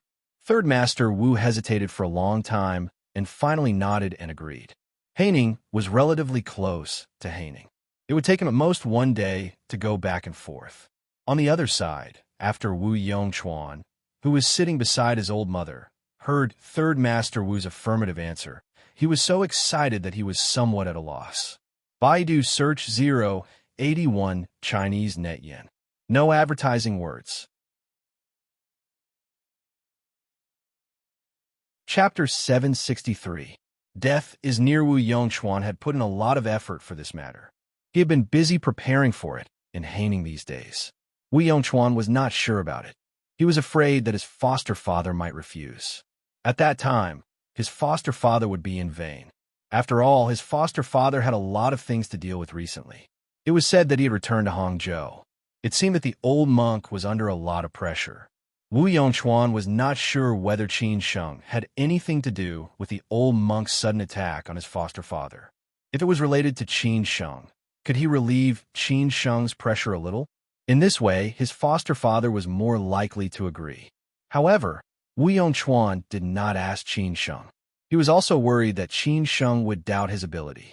In the end, he could only bite the bullet and ask his mother to make the call. He was very clear about his foster father's feelings for his mother. Otherwise, if he made the call, his foster father would definitely refuse without hesitation. This was also his only chance. Fortunately, his foster father did not refuse. He agreed, which made Wu Yongchuan overjoyed. He was so excited that he could not calm down for a long time. This meant that his hard days were about to end. He was about to usher in the peak of his life. How could he not be happy? After Wu Yongchuan's mother hung up the phone, she said, "Your foster father has agreed." Wu Yongchuan restrained his excitement and said, "Mom, I heard it. I've already prepared everything. When do you think we can go back to Haining? You can make the arrangement. I don't need to worry about it. But if I persuade your foster father this time, don't let him down in the future." Wu Yongchuan's mother said earnestly. As Wu Yongchuan's mother, she naturally knew what her son had been worrying about. It was hard for him to accept the drop in status. That was why he had been so depraved these years. Wu Yongchuan naturally vowed, "Mom, don't worry. I won't let you down. I won't let my foster father down either." This was the truth. He would not let his mother down. It was because Wu Yongchuan was about to return to his previous status. At that time, no one would dare to look down on him. At that time, he would regain the glory of the Wu family. He would not let his foster father down. It was his foster father who forced him to be where he was today. Why do you still ignore my existence after I've turned over a new leaf? Then don't blame me for taking risks out of desperation. After chatting with his old mother, Wu Yongchuan could not wait to return to the study. He called Chang Baji first and said bluntly that he had something important to discuss with Qin Sheng. He had to talk to Qin Sheng personally. Chang Baji frowned slightly and did not agree easily. He only asked, "How important is it?" Wu Yongchuan did not want to talk and said directly, third Wu's of third. Could it be that Wu Yongchuan had really found an opportunity? This time, he did not reject Wu Yongchuan. He directly told Wu Yongchuan Qin Sheng's phone number and asked him to report to Qin Sheng. Long, Chang Qin of Yongoff of Hazav of Wu had of Y. Wu of Qin of third had of Wu of. Today, Qin Sheng went home very early. It was rare for him to be so peaceful these 2 days. Qin Sheng focused on his work. If the storm came, he would not have this chance. After answering the phone, before Qin Sheng could say anything, Wu Yongchuan said hurriedly, "Young Master Qin, this is Wu Yongchuan. I have something important to discuss with you." Qin Sheng was watching TV with Lin Su. The couple was quite affectionate these days. After hearing this, Qin Sheng immediately stood up and let go of Lin Su, indicating that he was going to the study to answer the phone. Lin Su did not suspect anything. From Qin Sheng's expression, she could tell that it should be something important. After entering the study, Qin Sheng said, "Boss Wu, what's the matter? You can say it now." Qin Sheng was not surprised that Wu Yongchuan gave him the phone. He should have gotten it from Chang Baji or Bao Fan. Moreover, he had already said that it was important. "I found the opportunity. Now it depends on your strength. If Qin Sheng is strong enough, he will die," Wu Yongchuan said bluntly. Qin Sheng frowned and said, "What opportunity?" Wu Yongchuan did not talk nonsense. He directly told Qin Sheng everything he had planned, especially how he asked his mother to call him and how Third Master Wu agreed. He really looked down on Wu Yongchuan a little. Wu Yongchuan could even do such a thing. This dude was really a F***king ruthless man. He would do anything to achieve his goals. Fortunately, they were allies and not rivals. Otherwise, it would be a little scary. No wonder Third Master Wu did not dare to trust him all the time. His ambition was not ordinary. Qin Sheng was shocked after hearing Wu Yongchuan's words. "Boss Wu, you can rest assured. You have done what you should do. Leave the rest to us," Qin Sheng said in a deep voice. This was indeed the best opportunity for them. It depended on whether they could grasp it or not. Wu Yongchuan was still a little worried. If he had the strength, he would definitely not need anyone to intervene. He could kill his foster father by himself. However, he did not have the strength now. He could only pin his hope on others. He will arrive at Haining's ancestral house the day after tomorrow. It should be very late after he finishes the worship. At that time, I will try to find a way to let him stay in the ancestral house for one night. If he agrees to stay, the rest is up to you.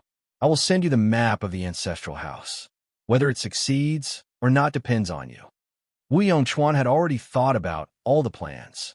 The most important thing was to see Qin Sheng's strength. Wu Yongchuan followed and said, "If he doesn't stay, it may be a little troublesome. We have to think of other countermeasures. Especially the old monk has been under a lot of pressure recently. I am afraid that he will directly go back to Hangzhou." "The old monk? You're worried about the old monk. You don't have to worry about this. I will handle it well," Qin Sheng said with a smile. Wu Yongchuan said happily, "As expected, the old monk's matter has something to do with you. I have guessed it long ago. Then it will be easy now. As long as the old monk's pressure is reduced, he should stay. My mother still has something to say to him. Just wait for my news," Qin Sheng said meaningfully. Next, he would communicate with the old monk on the shore. He could temporarily stop attacking Third Master Wu, or he could throw a smoke bomb and show that he could reconcile with Third Master Wu, as long as he could get through these days. Wu Yongchuan had said what he should say. He said uneasily, "I hope everything goes well." After hanging up the phone, Wu Yongchuan still could not calm down. If he failed this time, he would not be far away from death. His foster father would definitely not let him go. Therefore, this time he was gambling with his life. He could only win and not lose. In the villa of Jiushi Rose Garden in Hangzhou, The old monk was practicing Tai Chi in the yard. It was so late, but he was still so elegant. It could be seen that the old monk was in a good mood recently. The weather was good today. It was not very stuffy at night. After the old monk finished practicing Tai Chi, the servant immediately handed him a towel to wipe his sweat. After the old monk wiped his sweat, he sat down and drank herbal tea, listening to Yuan Ku and Wu Qingfeng report to him about the situation these days. Yuan Ku said carefully, "Foster father, do you really not want to meet Third Master Wu? This time, we're a little too noisy. I heard that many people have a lot of opinions about us." Even he did not expect that his foster father would be so determined this time. The old monk said very impolitely, "Do I need you to teach me these things? If I wanted to meet him, I would have met him long ago. Since it has come to this, there is no need for us to meet again. It is estimated that we will fight after a few words." Foster father, you are right. Once the arrow is shot, there is no turning back. We have already forced the opposite side to such a situation. There is no possibility of reconciliation at all. In for a penny, in for a pound, in for a pound. Wu Qingfeng echoed sensibly. He knew what his foster father wanted to do. Yuan Ku was very disgusted with Wu Qingfeng's flattery. He frowned and said, "Foster father, I heard that Third Master Wu has a powerful backer in Shanghai. If we really push him too hard, he will go crazy at that time. At that time, we may suffer heavy losses. Third Master Wu has a big shot who supports him. Do you think I don't have any? Do you really think that I will find a reason to start a fight casually? You think that I am too simple. When have I ever done a losing business over these years?" The old monk snorted coldly. Wu Qingfeng said immediately, "Foster father, you are right. I have guessed it. Foster father, you must be prepared. We only need to do what you say. Don't worry. Wu Laosan's good days are coming to an end. These few days are nothing at all. The price you've paid will be doubled when the time comes. Just wait," the old monk said casually. Anyway, he didn't reveal too much. It just happened to make them more confident. Yuan Ku was very confused. Where did his foster father get his confidence from? Did he really have a trump card that he did not know? At this time, the old housekeeper ran out in a hurry with the phone in his hand and said, "Master, there's a call from there." The old monk naturally knew who the old housekeeper was talking about. He took the phone and walked into the villa seriously. Meanwhile, he said, "Go on with your work. Don't give them a chance to breathe." "Foster father, don't worry." Wu Qingfeng nodded and said. Yuan Ku did not say anything, because he felt that this call might be from the big shot who supported his foster father this time. However, he did not know who it was. If Yuan Ku knew that this big shot was Qin Sheng, he would probably be so shocked that his jaw would drop. After the old monk returned to the villa, he called Qin Sheng again. Soon, the call was connected because Qin Sheng had been waiting for the old monk to call back in the study. After the call was connected, Qin Sheng said directly, "Master Chu, you can stop there." "Why? Are you afraid that I will make too much noise here?" The old monk said half-jokingly. As long as he made a choice, he was not afraid of paying any price. Moreover, the purpose of this time was very clear. Qin Sheng smiled and shook his head. "No, because Third Master Wu's death is coming. I need your help." With just one sentence, the old monk instantly understood. It seemed that Qin Sheng had other plans. Chapter 764. Changes in plans in order to let his grandson take over smoothly and to maintain the status of the Chu family.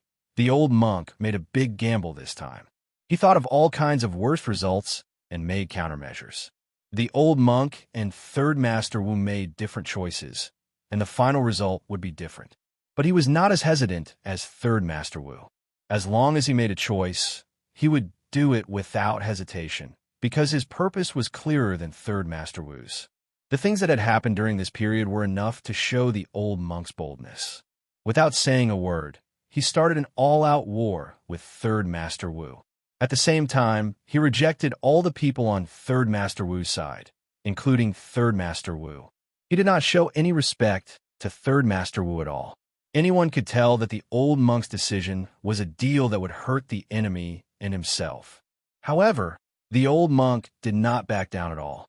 He showed Qin Sheng his sincerity and gave him the greatest help he could. In this way, Qin Sheng could repay him in the same way in the future.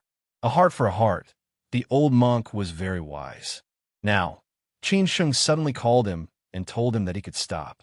The old monk subconsciously thought that Qin Sheng and Third Master Wu had also reconciled. However, he overturned this idea immediately. Since he had chosen to stand by Qin Sheng's side, it was impossible for Qin Sheng and Third Master Wu to reconcile. In that case, Qin Sheng must have other plans. As expected, Qin Sheng's last sentence gave him the answer. Third Master Wu is going to die. This sentence was not simple. It seemed that Qin Sheng had a big plan. As for Qin Sheng's need for help, the old monk was not surprised. As long as Qin Sheng asked, he would definitely help him. The more he helped Qin Sheng, the more Qin Sheng would repay him in the future. The old monk was in the study, and the old butler was guarding at the door to prevent anyone from coming in. Qin Sheng was also in the study, but he did not want to disturb Lin Su, who was watching TV. After the old monk came to himself, he asked, "Tell me, what new plan do you have?" "I still have the same words, go all out." Qin Sheng lit a cigarette and said with a smile, "Master Chu, I trust you enough for what you have done these days. I will not keep you guessing. My new plan is to kill Third Master Wu. Unfortunately, I don't have enough people, so I can only ask for help from you." The old monk was shocked. Maybe this was why Qin Sheng said that Third Master Wu was going to die. He frowned slightly and said, "Kill Third Master Wu? How confident are you?" Qin Sheng said thoughtfully, "As long as everything goes according to the plan, I have 70% confidence. The 30% is uncertain. Anyway, we have to give it a try.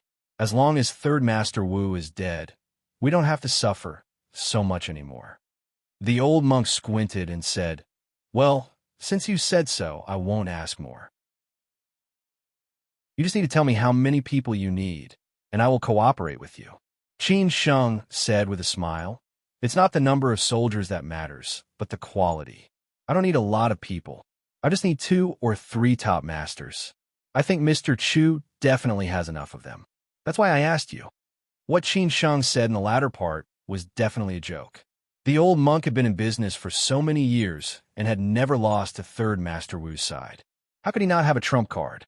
Otherwise, how could he have taken action so resolutely this time and forced the other side to retreat step by step? The old monk was full of confidence as he said, "If you want 10 or 20 people, I definitely can't find so many. But I still have 2 or 3. When do you need them? Just tell me directly." He had already thought of the candidates. Qin Sheng said bluntly, "The sooner, the better. Try to get to Shanghai tonight. At the same time, I hope that no information will be leaked. At that time, they will listen to my arrangement. Mr. Chu, what do you think?" The old monk was also straightforward. He naturally knew what to do. It was a matter of great importance, and he could not make any mistakes. After this matter was settled, Qin Sheng thought of another thing that Wu Yongchuan had said. He said unhurriedly, "Mr. Chu, there's another thing that I need your cooperation with." The old monk said casually, "Just tell me. We are allies now. Don't be so polite." Qin Sheng said casually but seriously, "In fact, it's very simple. I just told you that you can stop now and then cooperate with Third Master Wu to put on a show. Just say that you will consider the possibility of reconciling with him. As for how you will say it, Mr. Chu, it's up to you." The old monk said truthfully, "I understand what you mean. This is to fight for more opportunities for your plan, right?" Qin Sheng did not deny it and replied, "Yes. In this way, Third Master will be more likely to jump into the trap that I set for him. At that time, Mr. Chu, you only need to wait for my good news." The old monk said with a smile, "Okay. I hope everything goes well on your side." After a phone call, they had settled everything. The trap about Third Master Wu had been fixed. Hangzhou and Shanghai would cooperate. As long as Third Master Wu dared to go to Haining, he might not be able to come back. Qin Sheng hung up the phone and went back to the living room to watch TV. Lin Su did not ask what was going on. She just curled up in Qin Sheng's arms again and continued to watch TV, as if nothing had happened. The old monk on the other side was busy. After all, Qin Sheng's plan had changed, and he had to make new arrangements. So he asked, "Have Yuanku and Qing Feng left?" The old housekeeper nodded slightly and said, "They just left. They should not be far away. Call them back. I have something to arrange," the old monk said in an unquestionable tone. Yuan Ku and Li Qingfeng were his core backbone, and also the most hardworking people this time. It was just that Yuan Ku seemed to be a little resistant. Li Qingfeng, on the other hand, went all out to please him. The old monk had seen a lot of things. He just did not say it. As for what kind of role each of them played, he had a scale in his heart. He was very clear about their capabilities. Otherwise, what should he do if something like Third Master will happen in the future? Soon, Yuan Ku and Li Qingfeng returned to the old monk's villa. This time, the old monk met them in the study. When they received the phone call, they were a little confused. Why did he suddenly call them back when they just left? It was definitely not a small matter. If it was a small matter, it should have been arranged over the phone. Li Qingfeng asked first, "Foster father, what's wrong? What happened?" The old monk looked at the two trusted foster sons and frowned. "There's a change in the plan. The things I arranged for you just now can all be overturned.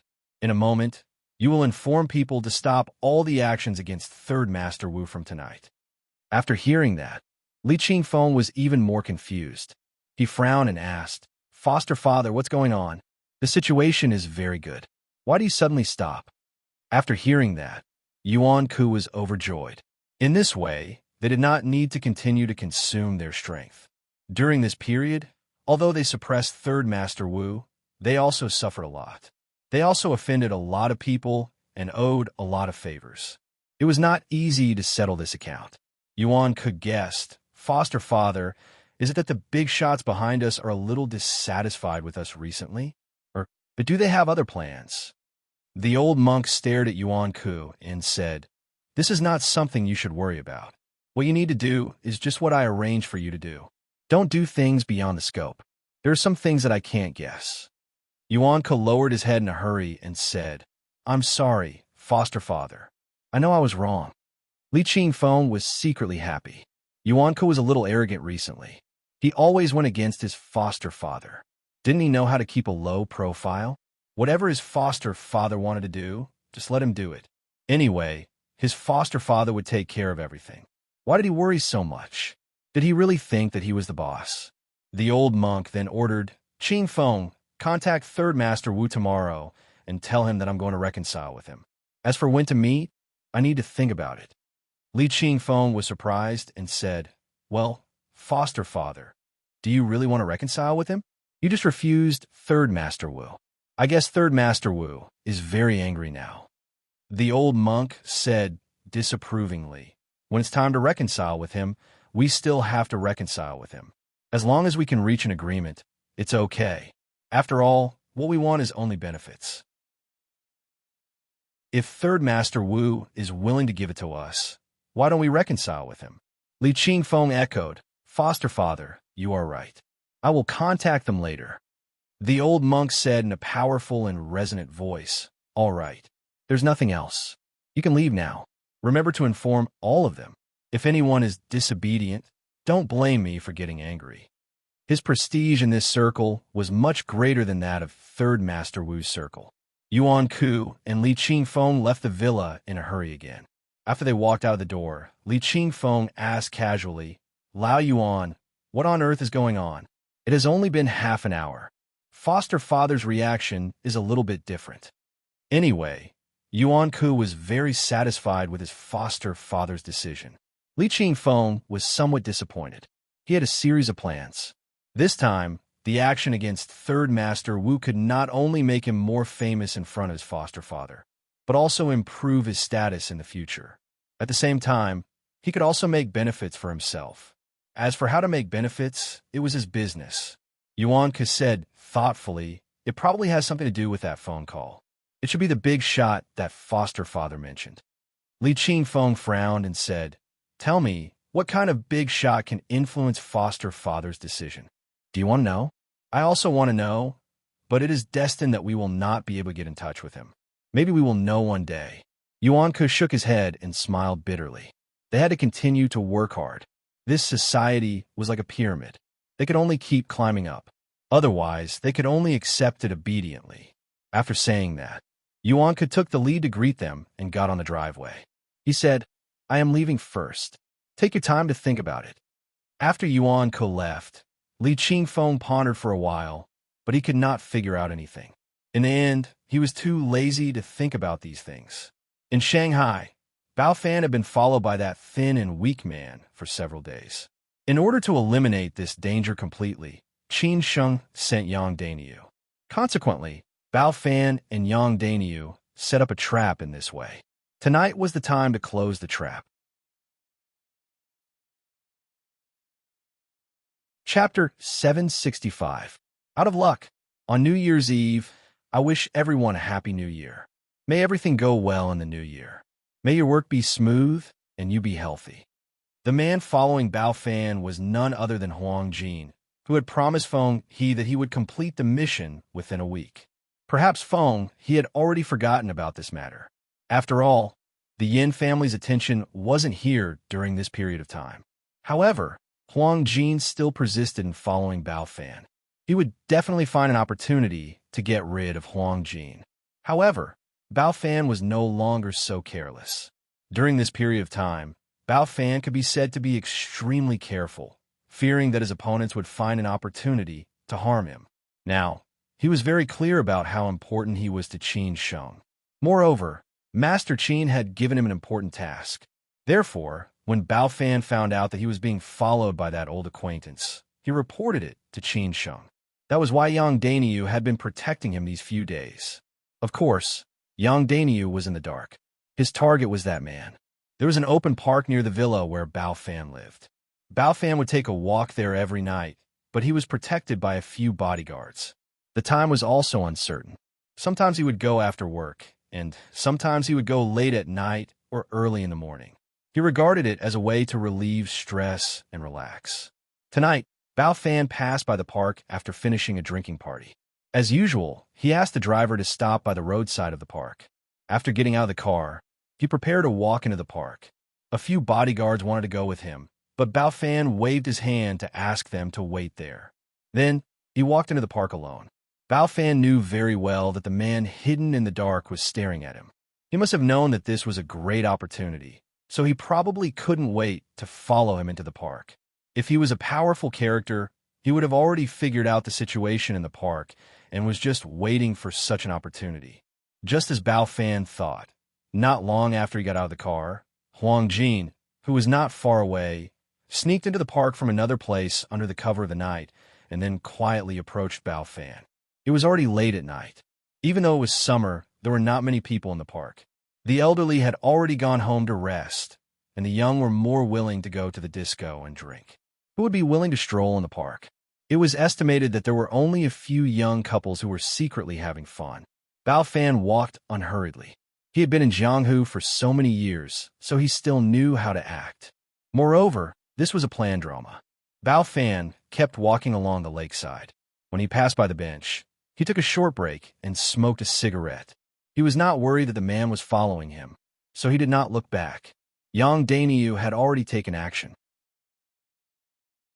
At the same time, he told Bao Fan that the man was nearby, but he was more cautious and did not make a move. This was a form of respect for the opponent. Otherwise, if he was discovered, then the fish would not take the bait again, and tonight's efforts would be in vain. After taking a short break by the lakeside, Bao Fan went to the more remote woods over there. He had already arranged for a confidant to accompany him in the drama. It was similar to a secret meeting between the two parties here, and so on. This could explain why he came here in the middle of the night. When passing by the woods, as expected, he scared a couple of young couples. They hurriedly got up and left while cursing. Bao Fan was not surprised. When he was young, he had also entered the woods. At that time, he was so poor that he did not even have the money to eat, let alone to get a room. For this experience, Bao Fan had a deep memory, because the woman who accompanied him at that time was his first girlfriend. She had accompanied him through 4 years of hardship. In the end, she chose a middle-class family to marry, and the parents of the man also arranged a decent job for her. The man treated her better than he treated her. At least she did not have to suffer anymore when she was with him. From then on, Bao Fan, who was stimulated, chose to work hard. That was the time when he was the most motivated in his life. At the beginning, he hated his first girlfriend for abandoning him. Later, after experiencing so many things, Bao Fan did not hate her at all. He had seen through everything and understood everything. On the contrary, he was very grateful to his first girlfriend, who had accompanied him through 4 years of hardship, because she had given him the best of her youth. It was just that he did not cherish it and did not work hard. Why should she continue to suffer with him? Why couldn't he let her choose a better life? That was too selfish. Later on, Bao Fan met Qin Chang'an, the man who had judged his life. From then on, his life was on the fast track. He started to have a smooth sailing career. However, after he fell in love with another woman, he never let her suffer any hardships again. That woman was his current wife. If you like a woman, you should let her live a better life. You should give her the most basic living and material conditions. Only in this way can you be worthy of your love and be worthy of her. Only then can you be worthy of your love. After all, life is not just about love. This was a patriarchal society. Men had many advantages in this society. In this case, why should she accompany him to suffer? It was her choice to accompany him to suffer. If she was not willing to do so, you should not hate her. These were all stories of the past. Bao Fan did not think about these things anymore. After he walked to the depths of the forest, his confidant was already waiting for him there. After Bao Fan went over and chatted with him in a low voice, he gave him a file bag. It was not until then that the confidant left with the file bag. He did not forget to look around to see if there was anyone else. After the confidant left, Bao Fan waited for a while, leaving enough time for the man and Yang Dainyu to prepare. Then he planned to leave. When he turned around, as expected, he saw the man 5 meters away from him. As expected, he did not miss this opportunity. He finally chose to show up at this moment. Bao Fan pretended to be shocked and asked, "Who are you?" Just as Bao Fan had guessed, after figuring out Bao Fan's rhythm of life, Huang Jin had already checked the terrain and so on. After following Bao Fan for so many days, he was sure that this was the only chance. Therefore, he had been waiting for an opportunity. He did not expect that he would really seize it. When Bao Fan refused the protection of the bodyguards and walked into the park, Huang Jin was overjoyed. However, he was very cautious and kept a distance from Bao Fan, afraid that there was a trap. After all, it was better to be safe than sorry. Therefore, he followed Bao Fan like this for half an hour. It was not until he saw Bao Fan meet the strange man that Huang Jin was completely relieved. The opportunity he had been waiting for had finally come. After the strange man left, Huang Jin still did not choose to make a move. After confirming the surrounding environment again and again, Huang Jin only appeared when Bao Fan was about to leave. For him, tonight was Bao Fan's death. With Bao Fan's skills, he was definitely not a match for him. He had the confidence and strength to guarantee that he could take down Bao Fan in a short time and then quietly leave here without leaving any traces. After all, he had done this kind of thing many times. Huang Jin did not say anything. He just walked forward step by step. Bao Fan was not in a hurry to leave. He questioned again, "Who are you?" At this time, Huang Jin opened his mouth and said, "Mr. Bao, have you forgotten me so quickly? You were lucky to escape that night. You won't be so lucky today." "It's you." Bao Fan was shocked and said. Huang Jin also did not know who Bao Fan thought he was. He replied without hiding, "Yes, it's me. Your death day has come. Die." After saying that, Huang Jin sped up and rushed toward Bao Fan. Bao Fan was not stupid. He turned around and ran out of the forest, waiting for Yang Dainyu to come to him. At this time, Huang Jin was calm and a little excited. He had promised Feng He that he could take care of Bao Fan within a week. Now there were only 2 days left. He thought that he might not have a chance, but he did not expect that Bao Fan would give him such a chance. As long as he took down Bao Fan, he knew what kind of reward he would get. It would definitely be much more than what Qian Tong and his disciple got last time.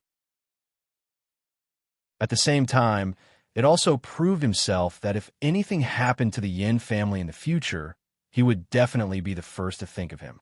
Huang Jin saw that Bao Fan wanted to run away. How could he let him go? If Bao Fan ran away, how could he explain to his family? Therefore, Huang Jin rushed toward Bao Fan again.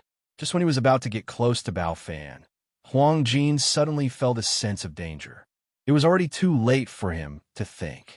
He subconsciously dodged sideways and rolled to the side. It was not until then that he saw a strange man suddenly rushing out of the tree and punching him from the sky. He almost sneak attacked him. This time, it was Huang Jin's turn to question him. "Who are you?" Bao Fan, who had already run away, stood there and snorted. "I have been waiting for you for a long time. Did you really think that I would give you a chance? I just set up a trap for you. I thought that an old fox like you would not be easily fooled. I didn't expect that you would be so eager to kill me. That's why I got the chance tonight." After Huang Jin heard this, he was shocked. It did not occur to him that a falcon would be pecked in the eye by an eagle. It seemed that the situation tonight was not good. He was afraid that Bao Fan had other tricks up his sleeves. Subconsciously, he wanted to run away. Where there's life, there's hope. He could not die here. At this time, Huang Jin was very clear why he was fooled. It was because he was too anxious and did not consider too many unknown factors. Moreover, he had promised Feng He that he would complete the task. Now that the 1-week deadline was getting closer and closer, if he missed the opportunity tonight, he might not have another chance. That was why he took the risk out of desperation. He did not want to make a fool of himself. This was his first time acting alone. Who knew? Obviously, Huang Jin's luck was not very good. Tonight, Bao Fan had prepared a powerful opponent for him, Yang Daniu. Last time, when Yang Daniu dealt with Xue Ku and Gu Yongning, it was more or less a waste of talent. He completed the task very smoothly. Unlike Changbaji, there were some twists and turns. Tonight, Yang Daniu could show his strength to his heart's content. Huang Jin realized that the situation was not right. He did not dare to take the risk anymore. Subconsciously, he was ready to leave. However, Yang Daniu did not give him the chance at all. He sneered and said, "Want to escape?" As soon as Yang Daniu finished speaking, he had already dashed toward Huang Jin. The distance between them was very close. It was impossible for Huang Jin to escape. In that case, he could only fight to the death. Only by getting rid of this opponent could he leave smoothly. After all, Huang Jin still had confidence in his own power. As a result, a big battle began. Chapter 766. One's last breath among the men Feng he had invited. Huang Jin was the strongest. However, Huang Jin's luck wasn't very good. Qian Tong and his disciples' mission was to kill Hao Lei, and they had completed it effortlessly, making Hao Lei lie on the sickbed. Now, Feng He favored them even more. Huang Jin, on the other hand, did not have the chance to make a move. Previously, he had put on airs and was unwilling to easily make a move. Now, he was a little anxious and wanted to prove himself. Unfortunately, the moment he made a move, he encountered Yang Daniu, who was stronger than him, who would be able to walk out of here alive today. The distance between them was very close, and their strengths were not simple. Huang Jin could not easily escape. His intuition told him that this opponent was very strong, so he could only choose to fight in close combat. Yang Daniu had always liked to fight head-on. He would only choose to defend if his skills were inferior to others. After rushing towards Huang Jin again, Yang Daniu directly followed up with a series of kicks, causing Huang Jin to take a few steps back. His last kick even landed on the tree beside him. The bowl-sized poplar tree rustled from his kick, but Yang Daniu did not feel anything at all. It could be seen how tough his bones were. After Huang Jin retreated a few steps, he suddenly flipped over and stepped on a tree beside him. Using this support, he did not advance, but instead retreated.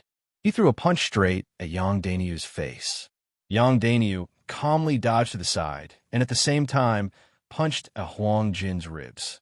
If there was a slow-motion video, one could see the ferocity of these two experts when they exchanged blows. The wind from their fists was like thunder, and, as long as it hit, it would be a serious injury. Huang Jin was not a simple person.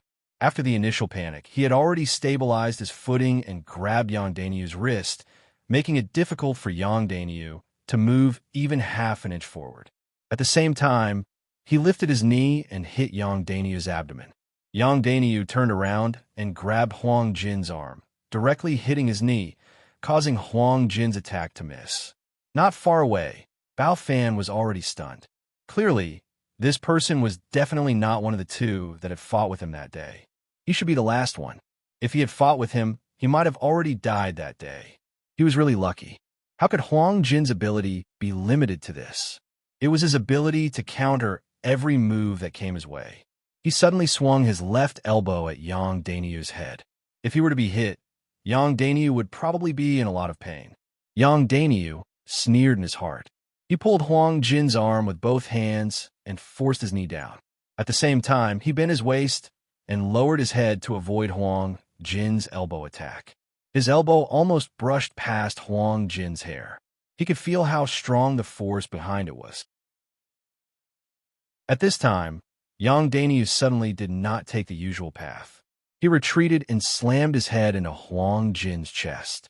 With a bang, Huang Jin was slammed into the tree behind him. Only then did the two of them separate. Huang Jin clutched his chest, feeling a little breathless. He didn't expect his opponent to be so strong. No wonder he dared to deal with him alone. It seemed like he came prepared. It wasn't going to be easy tonight. Yang Daniu didn't give Huang Jin much time to think. After they separated, he rushed at Huang Jin again. He didn't want to waste too much time because there were too many unknown factors. He rushed to Huang Jin like a bolt of lightning and punched the side of Huang Jin's face. Huang Jin quickly dodged. Yang Daniu's punch directly hit the tree. The entire tree trembled from the force, and many leaves fell. However, Yang Daniu still looked as if nothing had happened. Just like that, Yang Daniu chased after Huang Jin and attacked continuously. Huang Jin was tired of dealing with him and was looking for an opportunity. When Yang Daniu's kick missed, Huang Jin suddenly punched the side of Yang Daniu's waist. Yang Daniu used his strength to resist and counterattacked without backing down. His fist hit Huang Jin's abdomen. Huang Jin's face became even paler. The two of them attacked at almost the same time. Huang Jin kicked Yang Daniu's abdomen, while Yang Daniu kicked Huang Jin's shoulder. At the same time, they flew backward. After Huang Jin fell to the ground, he immediately turned around and got up. He realized that if this continued, he wouldn't be able to kill his opponent. The possibility of him staying here was very high. Therefore, he turned around and prepared to escape without hesitation. At this time, Yang Daniu also got up. How could he give Huang Jin such a chance? He rushed out like a cheetah that saw its prey. After going around a few trees, he kicked Huang Jin's back. In this kind of forest, he had the advantage over everyone else. Huang Jin felt the danger coming from behind and quickly dodged. Yang Daniu's kick missed, but when he landed, he didn't say anything. He immediately punched and kicked, forcing Huang Jin to fight him. Since they were enemies, Yang Daniu wouldn't be polite at all. He definitely wouldn't hide his strength. This wasn't a spar, but a battle to the death. The loser might lose his life. Only the winner would have the chance to leave alive. Huang Jin was infuriated. With a roar, his aura suddenly increased. He counterattacked with a few punches and actually forced Yang Daniu to defend. The last punch even landed on Yang Daniu's shoulder. TSK, your strength isn't bad. Looks like I didn't come here for nothing. It's been a long time since I've fought to my heart's content. Bring out your true strength. Otherwise, don't even think about leaving here. Yang Daniu was like a bloodthirsty vampire. Huang Jin's expression darkened. Yang Daniu's words made it clear that if he wanted to leave alive, he had to kill his opponent. Otherwise, Yang Daniu wouldn't let him leave. Huang Jin hadn't felt so aggrieved in a long time. Since Yang Daniu wanted to do this, then let's go all out. At worst, we'll exchange our lives for each other's. In any case, no one would be able to leave easily. Therefore, when Huang Jin attacked again, almost all of them were fatal moves. An eagle claw tore Yang Daniu's clothes and left a few claw marks on Yang Daniu's shoulder. Yang Daniu was defeated, but he became stronger. Even when facing Chang Baji, Yang Daniu didn't retreat. Therefore, he didn't let Huang Jin have an easy time. 2 8 trigrams palms landed on Huang Jin's chest. Blood flowed from the corner of Huang Jin's mouth. It was a shocking sight. On the other side, Bao Fan was trembling with fear. Both sides had wins and losses. He was afraid that if Yang Daniel lost, it would be a big problem. Therefore, Bao Fan had already mobilized his bodyguards to the surroundings of the forest. On one hand, it was to prevent anyone from entering and give the people inside enough time to escape. On the other hand, if Yang Daniel lost, he wouldn't let Huang Jin leave so easily. At that time, Huang Jin would definitely be seriously injured. It would be easy for Bao Fan and his bodyguards to deal with him. In the central apartment of Lu Jiazui, Qin Sheng was still accompanying his wife at this moment. However, from the living room to the master bedroom, the two of them chatted casually. However, Qin Sheng's heart was on Bao Fan. When Yang Daniu and Huang Jin fought, Bao Fan had already reported to him. At the same time, he told Qin Sheng that the opponent was very powerful. Qin Sheng nodded silently. He didn't know whose side he was on. If he saw Huang Jin, he would definitely recognize the thin and weak Huang Jin. At that time, Huang Jin also caused a lot of trouble for Qin Sheng. He was a very dangerous person. In the woods, the battle was still going on. Yang Daniu and Huang Jin had their own victories and defeats. However, Yang Daniu seemed to have the upper hand. Huang Jin was still struggling. His advantage was his agility and strange moves. If he encountered an ordinary person, he might win by surprise. However, when he encountered Yang Daniu, who was knowledgeable and experienced, he didn't have the advantage. Yang Daniu had been traveling all over the years. He had experienced too many things and met too many masters. He had walked through the gates of hell countless times. He had seen all kinds of people. Huang Jin's cultivation was still not good enough. At this moment, Yang Daniu seized the opportunity and successfully launched a sneak attack. He punched Huang Jin's chin, which directly made Huang Jin a little confused. In exchange, Huang Jin was only hit on his back by Huang Jin's elbow. After they separated, Huang Jin had a short period of dizziness. However, Yang Daniu was completely fine. Even Qin Sheng had to admit that his physical fitness was not as good as Yang Daniu's. It was totally abnormal. Therefore, Yang Daniu took advantage of this opportunity and rushed forward. He punched Huang Jin's chest continuously and even broke Huang Jin's ribs. Huang Jin's body was already very thin and weak. At this moment, how could he withstand Yang Daniu's close combat? He directly spat out a mouthful of blood. However, how could Huang Jin admit defeat just like that? In a panic, he continued to counterattack. 2 punches even landed on Yang Daniu's face, causing Yang Daniu's nose to bleed. However, this little bit of loss was nothing to Yang Daniu. Yang Daniu did not care about anything. He just wanted to take advantage of this opportunity to cause more damage to Huang Jin so that he would not have the ability to fight back. Huang Jin suddenly roared. Maybe he could not take it anymore. He directly kicked Yang Daniu's chest with both of his legs, causing Yang Daniu to fly out and fall heavily on the ground. He also fell on the ground and could not get up, struggling with difficulty. Yang Daniu wiped the blood from his nose and rubbed his chest. He bent over to adjust his breathing. He had already noticed that Huang Jin was an arrow at the end of its flight. Killing him was only a matter of time. Although he suffered a lot today, he could still successfully complete the mission. This was enough. Bao Fan, who was not far away, finally heaved a sigh of relief at this time because he could already see that the outcome seemed to be decided. Unless Huang Jin had the ability to go to heaven, it was absolutely impossible for him to make a comeback. Yang Daniu would not give him such a chance. Huang Jin finally got up. He already knew that he could not leave alive, so he chose to stand on the spot and wait for Yang Daniu's new round of attacks. If he could die standing, he would not live kneeling. He would definitely not admit defeat. Yang Daniu had also adjusted his breathing. His entire face was covered in blood, and it looked very terrifying. If a beautiful woman accidentally barged in here, she would probably be scared out of her wits and think that she had seen a ghost. Both of them looked at each other and understood each other's meaning from the look in their eyes. In the next second, Yang Daniu rushed over, but Huang Jin already had no more strength to attack. Just when Yang Danyu was about to get close to Huang Jin, he suddenly rose into the air and kicked Huang Jin's chest. He wanted to sprinkle salt on the wound and make him feel so much pain that he would rather die. Huang Jin struggled to block his chest with both of his arms, but it was a pity that it was useless. His whole body flew out like a kite with a broken string.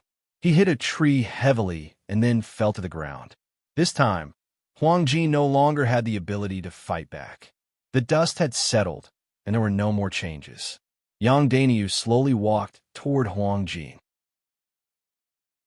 When he walked in front of Huang Jin, Yang Danyu slightly bowed and sneered. "You are very strong. It's a pity that you met me. I can only say that you are unlucky." All of Huang Jin's ribs were broken, and there were many fractures and injuries on his body. His jaw was already broken. Huang Jin could not say a word, but from his eyes, one could see that he was unwilling to admit defeat and was unwilling to admit defeat. Yang Danyu was not in the mood to talk too much with a dead man. Moreover, they did not have much interaction, so he casually said, "I will send you on your way." After saying that, Yang Danyu grabbed Huang Jin's head with both of his hands. Huang Jin wanted to raise his arms and continue to resist because he did not want to die, but he did not have the chance. Yang Danyu instantly exerted force and twisted fiercely, directly breaking Huang Jin's neck. Everything ended just like that. Therefore, Huang Jin, who was the strongest but the most unlucky, died.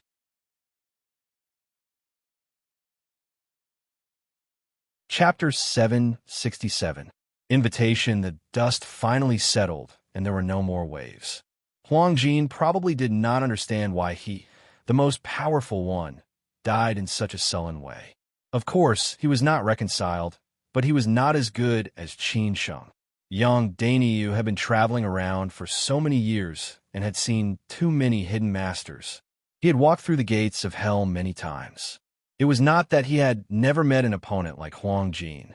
Therefore, as long as he tried his best, he would be able to kill Huang Jin, but it would definitely not be that easy. Huang Jin died just like that, and Yang Danyu suffered some injuries that were neither light nor heavy, but he also had to recuperate for a few days. Now, if another expert like Huang Jin came, then Yang Danyu would definitely not be his opponent. Fortunately, there was only Huang Jin. At this time, Bao Fan, who had witnessed the whole process, walked over. He gave a thumbs up and said sincerely, "Brother Danyu, you really opened my eyes today. Awesome, really awesome. At first, I was a little worried about you, but now I'm finally relieved." Yang Danyu wiped his face. It was even scarier to drive in this pitch-black forest. He laughed and said, "Oh my, what's so great about it? I almost died. This brother is not simple, but at least it was a close shave. I was just lucky." "Ha ha ha, you can't say that. Luck is also a kind of strength. No matter what, a win is a win. A death is a death," Bao Fan said casually. With such a master by Qin Sheng's side, Bao Fan could worry less.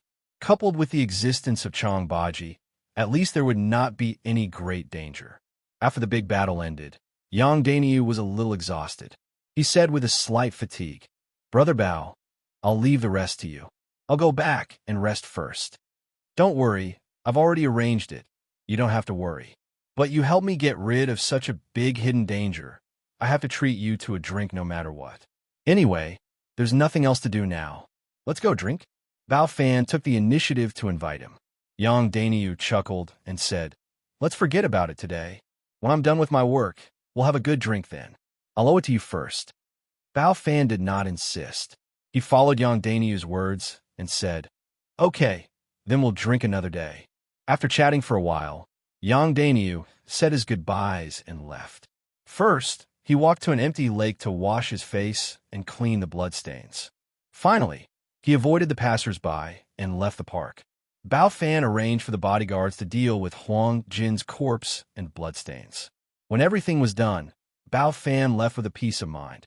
Otherwise, if he left such a corpse behind, it would be on the news tomorrow.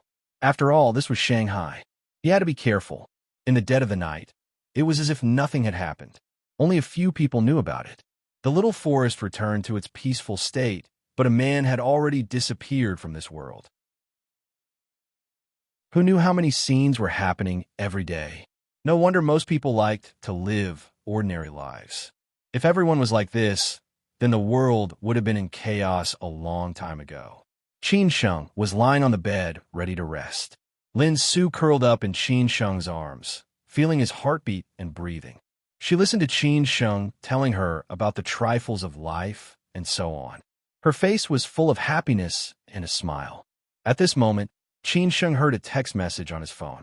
He had been waiting for the results. He subconsciously picked up his phone and glanced at it. It was Bao Fan who sent a simple message. Everything is going well. Qin Sheng finally let out a long sigh of relief. There was a continuous stream of good news tonight. It seemed that the matter in Shanghai would come to an end soon. In the end, it was nothing more than the big problem of how to deal with the Yin family. Lin Su also felt Qin Sheng's mood. She turned around and asked, "What's wrong? What made you so happy?" Qin Sheng did not tell her about these trifles. He only said happily, "Wife, I'm preparing for something big. It has something to do with you. Do you want to hear it?" "What big thing? It has something to do with me?" Lin Su asked curiously. Qin Sheng suddenly hugged Lin Su tightly and said very playfully, "I want to have a child with you. It had better be a girl." Before Lin Su came to her senses, Qin Sheng had already kissed her. Lin Su screamed and wanted to struggle. However, she was no match for Qin Sheng. Soon, her whole body became weak, and she could be bullied by Qin Sheng. Qin Sheng and Lin Su had never taken the initiative to use contraception. However, after being together for so long, there had never been an accident. However, they did not think about it. If Lin Su was really pregnant, they would definitely choose to give birth to the child without hesitation. This was the best gift from God to them. One night passed in this way. However, the storm in Yangtze River Delta was not over yet. Shanghai was slightly calm, but Hangzhou was full of ups and downs. It was not until last night, when the old monk took the initiative to make peace, that there was a short period of peace. However, this was just an illusion. Only the big bosses behind the scenes knew what was going on. Third Master Wu just finished his morning exercise when Luo Changgong ran over. He looked very energetic and was far less tired than he had been a few days ago. "What's wrong? What's wrong again?" Third Master Wu was tired of dealing with the things that had happened during this period. He was not satisfied with the people below him. Consequently, he asked unhappily. Luo Changgong said excitedly, "Foster father, the old monk finally took the initiative to contact us." Li Qingfeng said that the old monk wanted to find time to talk with you. However, he has not set the time yet. He said that he would inform us when the time comes. Third Master Wu's expression changed slightly. Apparently, he was somewhat surprised. He frowned and said, "Are you sure? This old guy just refused me last night. Why did he suddenly say so today?" Luo Changgong did not think too much. He replied, "Foster father, I guess the old guy regretted it. Anyway, since last night, they have stopped doing anything. This should be their sincerity." The old guy did not say the specific time of the meeting. Third Master Wu did not believe it more or less. It was not that he was suspicious. He had to be careful. Both of them were not easy to deal with. Luo Changgong replied truthfully. Li Qingfeng said that the old guy is still considering it. However, he will inform us when the time comes. Okay. Third Master Wu nodded silently. Then he guessed the old monk's intention. He did not think that the old guy would be so simple. Otherwise, why would he make such a big scene? Luo Changgong asked, "Foster father, what should we do? Since the old guy said so, we will believe him this time. We will deal with all changes by sticking to the rules. You tell the others that we should prepare for whatever we want. However, we should not take the initiative to attack. If the old guy plays tricks, we will fight back at that time." Third Master Wu ordered. After Luo Changgong heard that, Luo Changgong nodded and said, "Okay, Foster father, I got it. I will arrange it right away." After Luo Changgong left, Third Master Wu was still sitting in the living room, trying to figure out the old monk's intention. To be honest, he still did not want to fight with the old monk, especially at this moment. If he could compromise, he would do it. In this way, the things in Shanghai could go on. After the situation in Shanghai was stabilized, it would not be too late for him to take revenge on the old monk. All in all, Third Master Wu had kept this matter in mind. He would definitely not let it go. He was not that kind of person. In Shanghai, it did not occur to Yin Chaozong that Su Xingwei would contact him all of a sudden. After all, they had just met last night.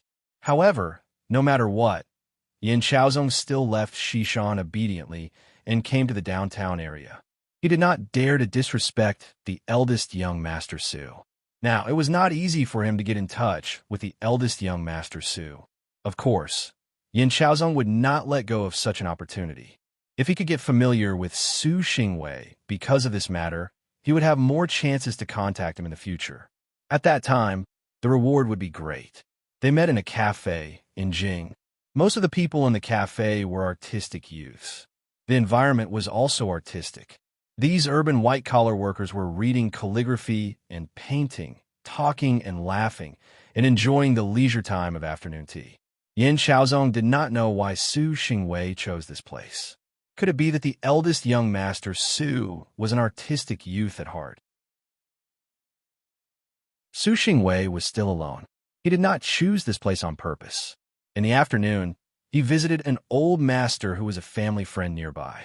The old master had retired from Beijing for many years. He had been living in Shanghai these years. Although his position was not high when he retired, he was in an important department.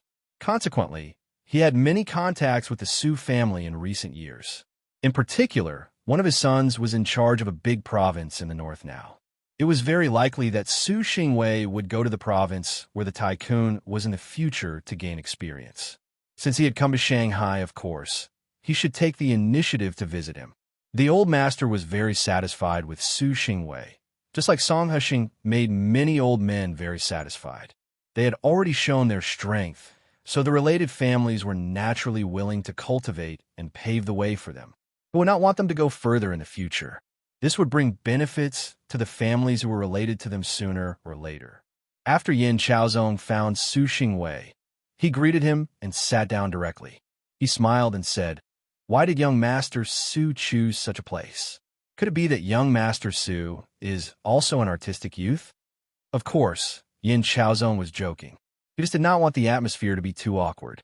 After all, he did not have much confidence in front of Su Xingwei. In this way, the atmosphere would be more relaxed. At the same time, he could also test Su Xingwei's attitude towards him. Su Xingwei was naturally not angry. He said casually, "I randomly found a place nearby. I did not expect it to be so artistic." "Why? You don't like this kind of place?" Yin Chaozong laughed and said, "No, I don't have any requirements for this. I just said it casually." Su Xingwei did not like to beat around the bush. He said straightforwardly, "I just finished visiting an old master. It just so happens that I have something to do tonight. I want you to accompany me. That's why I asked you to come over for a chat." Yin Chaozong was a little surprised. Why did he need him to accompany the eldest young Master Su? The eldest young Master Su's power was not simple. He did not need a so-called local tyrant at all. Yin Chaozong asked directly, "What is it?" "Young Master Su, just tell me."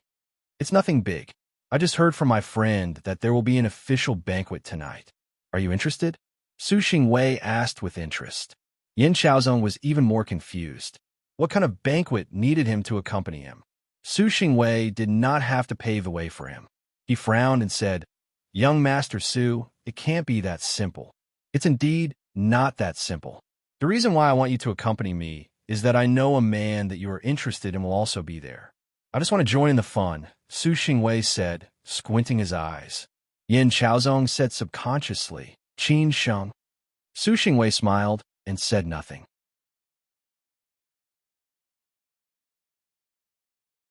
Chapter 768. Everything is ready. If it weren't for this incident, Su Xingwei and Yin Chaozong definitely wouldn't have any interaction in the short term. Perhaps they would meet at some conference or gathering like they did in the past, but they definitely wouldn't be sitting together and laughing like they were now. The Yin family did have some power in Shanghai and some resources in Beijing. Yin Chaozong also knew many rich playboys in Beijing, but it was hard for him to get in touch with people like the Su family and Su Xingwei, let alone have any deep friendship. Therefore, The grudges between Yin Chaozong and Qin Sheng for Yin Chaozong eliminated many unknown risks, but also brought a lot of benefits and returns. Before Yin Chaozong came to the cafe, he did not expect that Su Xingwei would take the initiative to contact him. He did not expect that Su Xingwei would take the initiative to bring him to an official banquet. This was already far beyond his expectation. He did not expect that his relationship with Su Xingwei would progress so quickly. However, there must be something wrong when things are abnormal. Yin Chaozong was not so arrogant. He did not think that, with his ability, Su Xingwei would take the initiative to pave the way for him. He knew himself well. It was not until Su Xingwei told him the answer that Yin Chaozong suddenly realized that Qin Sheng would be going too. Ever since they had parted ways in Hangzhou, Yin Chaozong had never seen Qin Sheng again. Although the two of them had a lot of old and new enmities, it was unknown whether they had deliberately avoided each other or something else. In short, they had never crossed paths. Even though they were both in Shanghai, there were tens of millions of people in Shanghai. If they had taken the initiative to avoid each other, naturally, they would not have seen each other. However, although they had never seen each other before, both sides had been exchanging blows to see who was more skilled.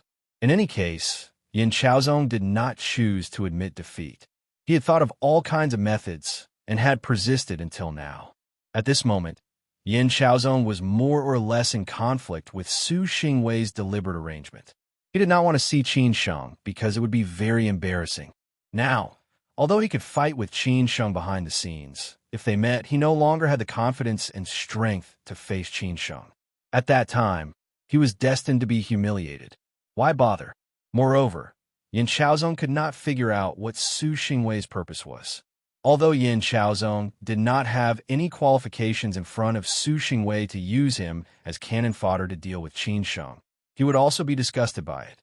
Seeing that Yin Chaozong was lost in thought, Su Xingwei said casually, "What? You don't dare to see him? What's there to be afraid of? You've already shed all pretense of cordiality. Why do you still care about this?" After Yin Chaozong came back to his senses, he smiled bitterly and said, "It's not that I don't dare. I just don't think it's necessary. What can I do even if I don't see him?" There were many artistic young women in the cafe. Su Xingwei and Yin Chaozong, who had different temperaments and styles, were sitting here. Naturally, they became the focus of these artistic young women. Su Xingwei had the kind of mature and steady aura, while Yin Chaozong displayed his rich, handsome, and hedonistic temperament. Anyone could see that these two were not ordinary characters. Therefore, some artistic young women had already begun to flirt, trying to attract the attention of Su Xingwei and Yin Chaozong. Some even took the initiative to throw flirtatious glances at them, preparing to think of ways to come over and strike up a conversation. After all, Su Xingwei and Yin Chaozong were quite good-looking. Unfortunately, the latter was completely indifferent. How could these ordinary women possibly enter their eyes? I know what you're thinking. Don't worry. I, Su Xingwei, am not the kind of person who will use you as a tool. I just want to meet Qin Sheng. After all, I haven't seen him until now. Moreover, for you, it's only a matter of time before you meet him. Since that's the case, why don't you meet him?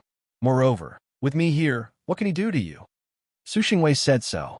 This was also good for Yin Chaozong. At least this way, it showed that Yin Chaozong was Su Xingwei's man. If Su Xingwei was here, Qin Sheng indeed dared not do anything to Yin Chaozong. He could only be disgusted. This was his purpose. Since Su Xingwei had said so, Yin Chaozong had no reason to refuse. If he really refused, it would definitely make Su Xingwei unhappy. What Yin Chaozong needed most now was the support from the Qin family's opponents in Sizhou City. He could only nod and say, "Since young Master Su has said so, I'll meet him." Just like what young Master Su said, "Anyway, it's only a matter of time. Moreover, we both know each other well." Ha ha ha. A real man knows when to yield and when to stand tall. He has to go through all kinds of situations. This should be nothing for you. Then meet him? Su Xingwei said happily. He quite appreciated Yin Chaozong. After all, if he could become Qin Sheng's opponent, he was worth cultivating. Yin Chaozong said helplessly, "Then meet him." At this time, Qin Sheng still did not know that he would meet Su Xingwei and Yin Chaozong by chance tonight.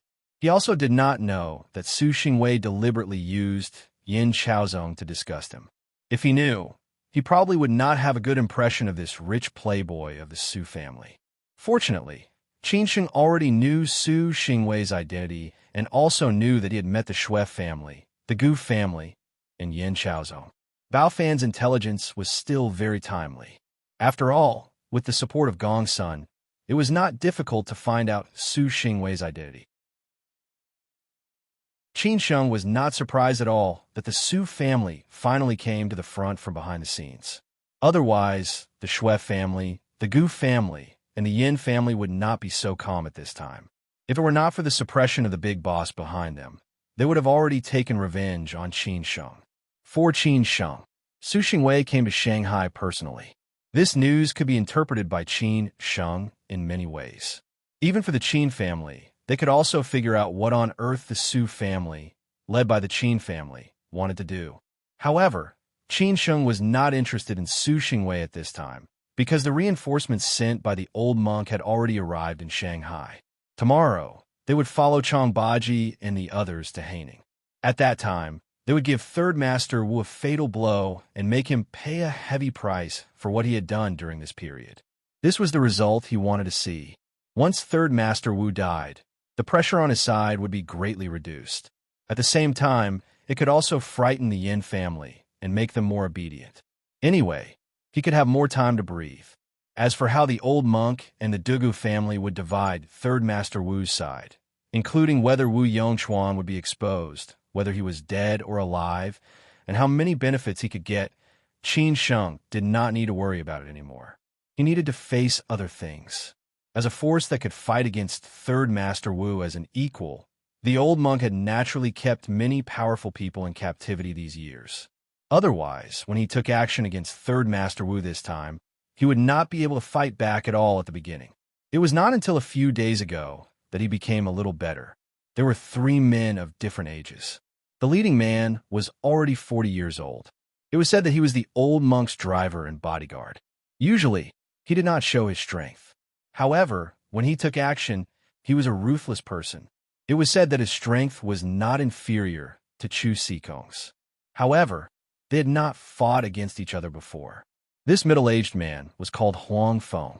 He had been the old monk's driver and bodyguard for 8 years. The old monk had always wanted to promote him, but he had no interest in it. He just liked to be an ordinary driver and did not want to get involved in too many trifles. His only requirement was that he would only be the bodyguard for 10 years. When the 10 years were up, he would take the initiative to leave. The old monk did not mistreat him. He gave him an annual salary of more than 1 million yuan. At the same time, he gave him 3 houses in Hangzhou. The old monk also made arrangements for his wife and children. Therefore, the old monk trusted him very much. This time, since the matter was so serious, the old monk naturally sent this trusted subordinate to ensure that there would be no accidents. It could be seen that the old monk was really sincere. As for the other 2 men, one was Chu Huanqi's trusted subordinate. During this period, Chu Huanqi was recuperating in the hospital. Anyway, he had nothing to do. Therefore, the old monk sent this man here. He had personally experienced what happened in Timu Mountain that day. It could be seen how much the Chu family trusted him. The last man usually helped the old monk deal with a lot of things that could not be exposed to the public. Naturally, he was good at martial arts. However, the most important thing was that he was quite smart. The old monk sent him here to help Qin Sheng come up with ideas and strategies to ensure that the task could be completed smoothly. Of course, the place where they met was very secretive. Qin Sheng and Changbaji still used a lot of camouflage to avoid being followed. In the end, they met the 3 men in an alley in Jiabei. Their whereabouts were also very secretive. Moreover, the old monk had taken the initiative to cease fire, which could be regarded as a cover for them. In this way, they would not be found out that they had left Hangzhou. Qin Sheng took Changbaji to meet the 3 men alone. This time, there would not be many people in Haining. It was not the number of soldiers, but the quality of soldiers. If there were too many people, their whereabouts would naturally be exposed. At that time, if Third Master Wu found out about them, the loss would outweigh the gain. Therefore, on Qin Sheng's side, there would only be Chang Baji, Yang Dainiu, and the four outstanding and experienced figures of the Qin family in Shanghai. There were only 3 men on the old monk's side. There were exactly 10 people on the old monk's side.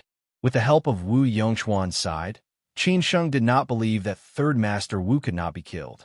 Huang Feng, who was the leader, said bluntly, "Master Qin, Master Chu has already told us that we will all listen to your arrangement on this trip to Haining.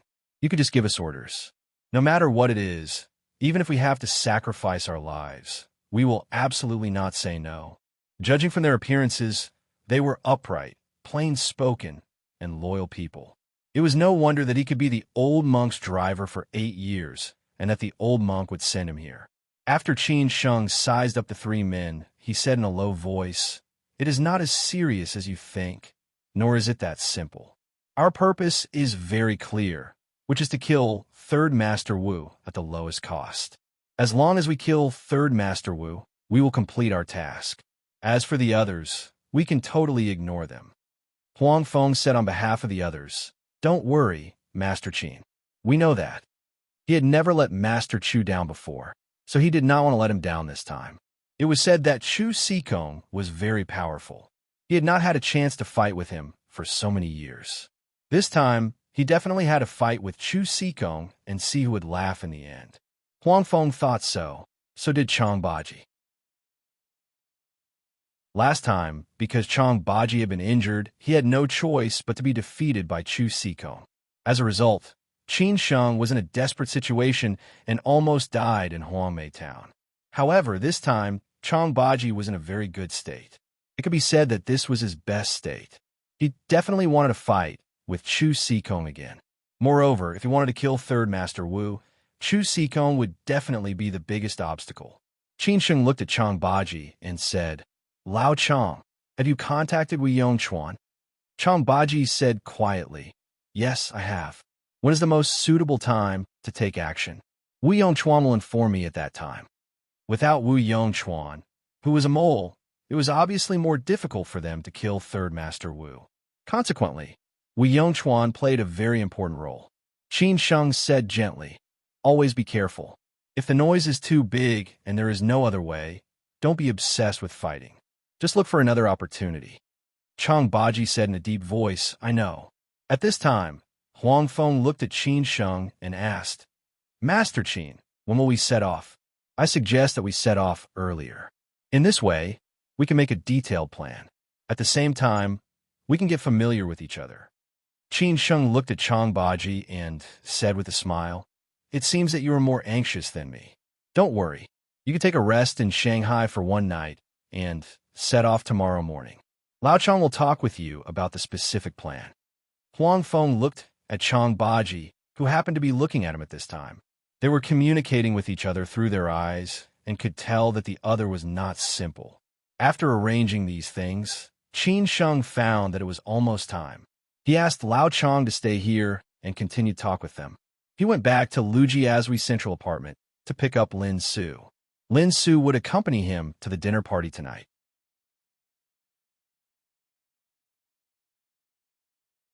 Chapter 769. He Came a Night's banquet was different from the usual charity banquets or private gatherings. It was an official banquet, hosted by the Central Committee of the Communist Youth League and China Young Entrepreneurs Association. At the same time, there were some official and non-governmental organizations, including the Shanghai Zhejiang branch. Qin Chang'an called Qin Sheng in person to invite him to attend a banquet. Otherwise, Qin Sheng would not join the fun no matter how leisurely he was. However, Qin Chang'an did not insist that Qin Sheng attend the banquet. He only said that he could attend the banquet if he had time. Since Qin Chang'an said so, Qin Sheng decided to go for a stroll. Since the headquarters of the Lin family was going to be moved to Shanghai, Lin Su would be in charge of the business in Shanghai in the future. Although Lin Changhe was the helmsman, Lin Su was still in charge of the specific affairs.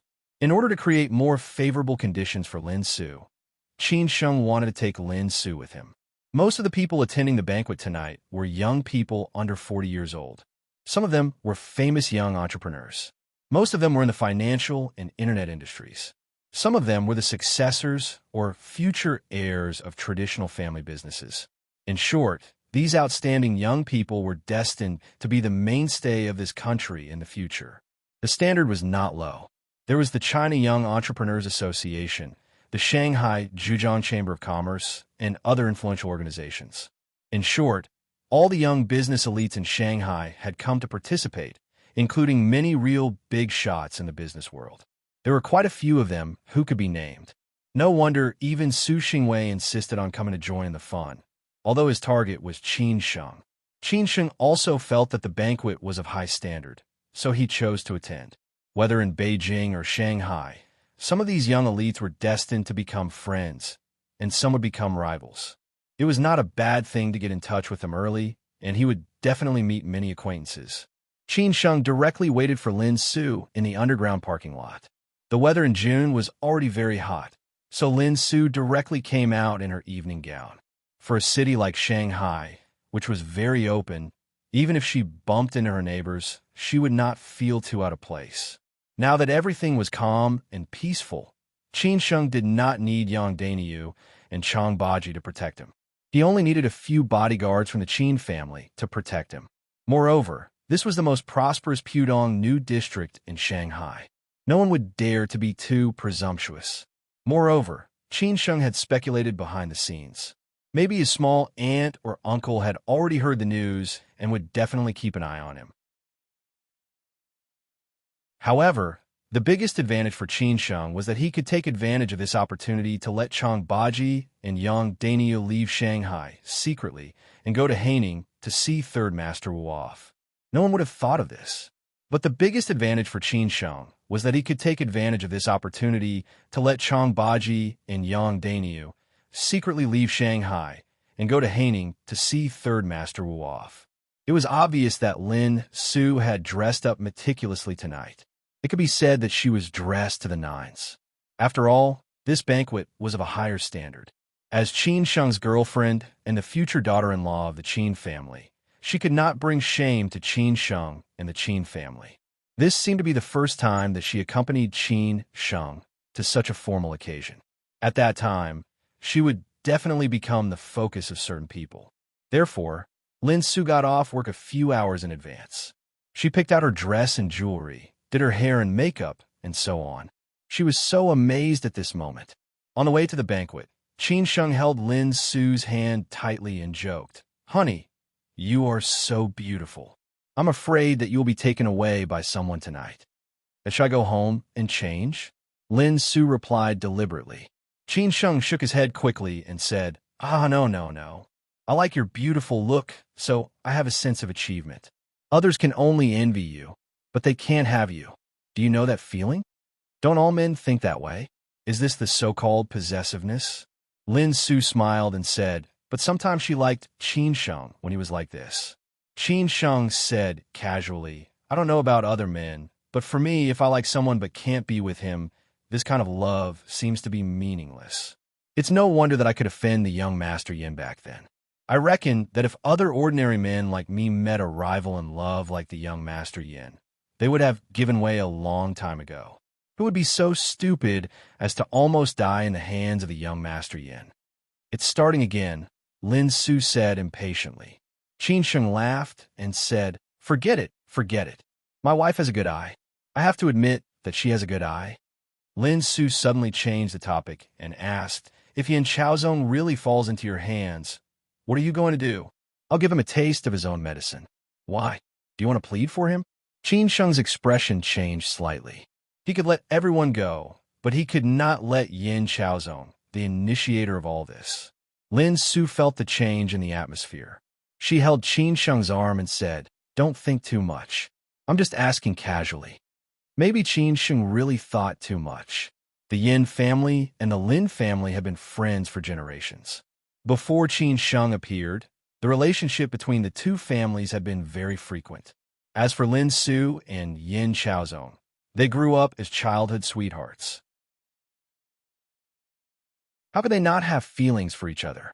At that time, if they had not become a couple, they would have been friends. However, Qin Sheng's appearance changed the direction of many things, which led to the current situation. When Lin Su asked this, Qin Sheng more or less thought that Lin Su wanted to plead for Yin Chaozong. Although the two families had fallen out with each other, and Lin Su and Yin Chaozong had become strangers, Yin Chaozong really had nothing to say to Lin Su. Lin Su somewhat regretted asking this. She could only explain, I really don't have other thoughts. Now, I only have eyes for you, and I only belong to you. Other than you, no one else matters. Qin Sheng shook his head and smiled bitterly. Maybe he was really a little sensitive on this matter. In order to prevent Lin Su from thinking too much, Qin Sheng quickly hugged her and said, Oh, wife, I didn't think too much. Don't think too much. How can I not believe you? We have been together for several years and have experienced a lot of setbacks and hardships. If I can't even believe you, who else can I believe?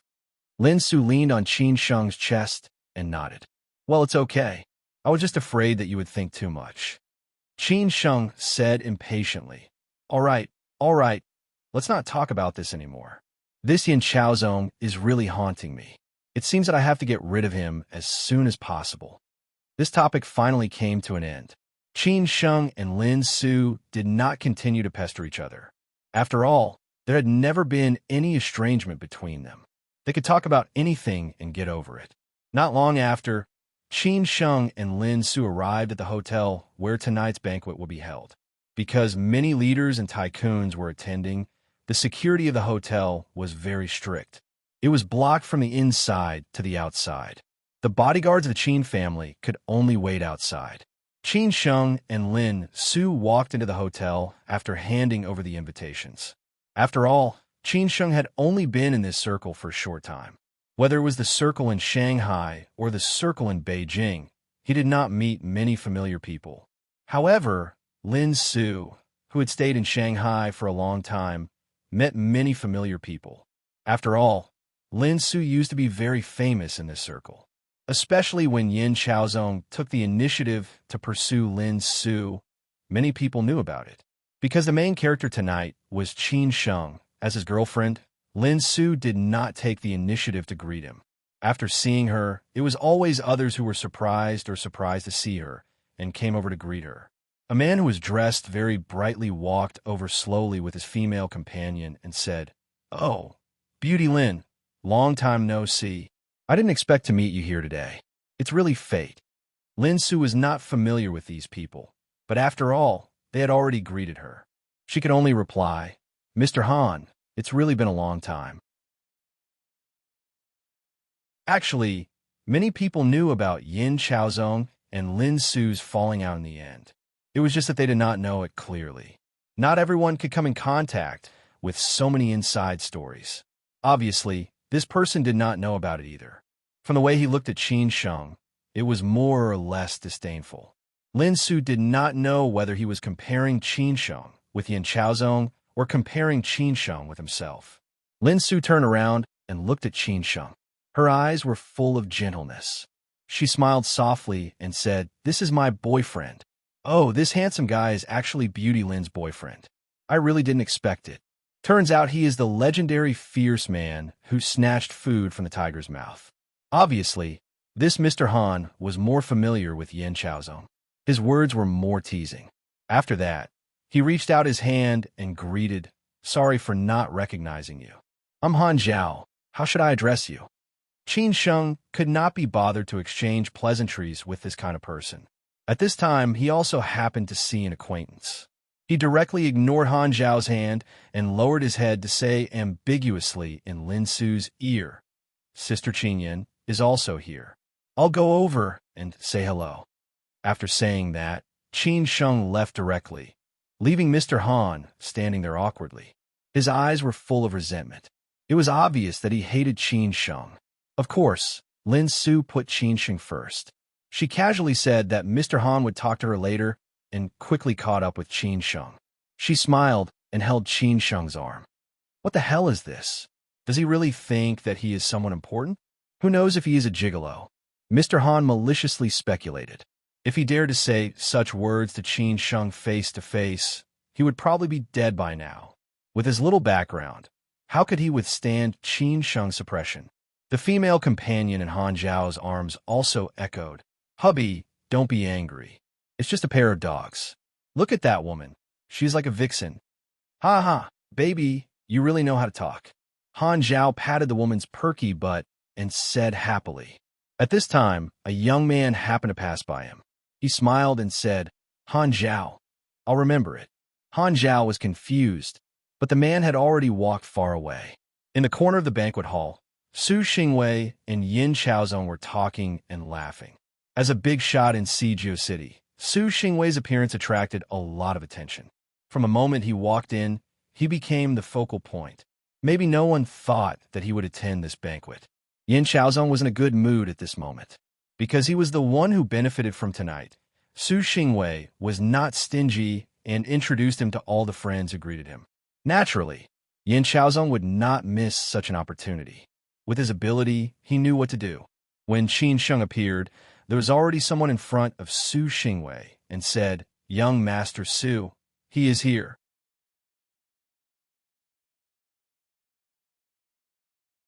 Chapter 770. Taking the initiative compared with Qin Sheng, who had just arrived in Beijing not long ago, Su Xingwei, who had been born and raised under the red flag in Beijing, was naturally eye-catching.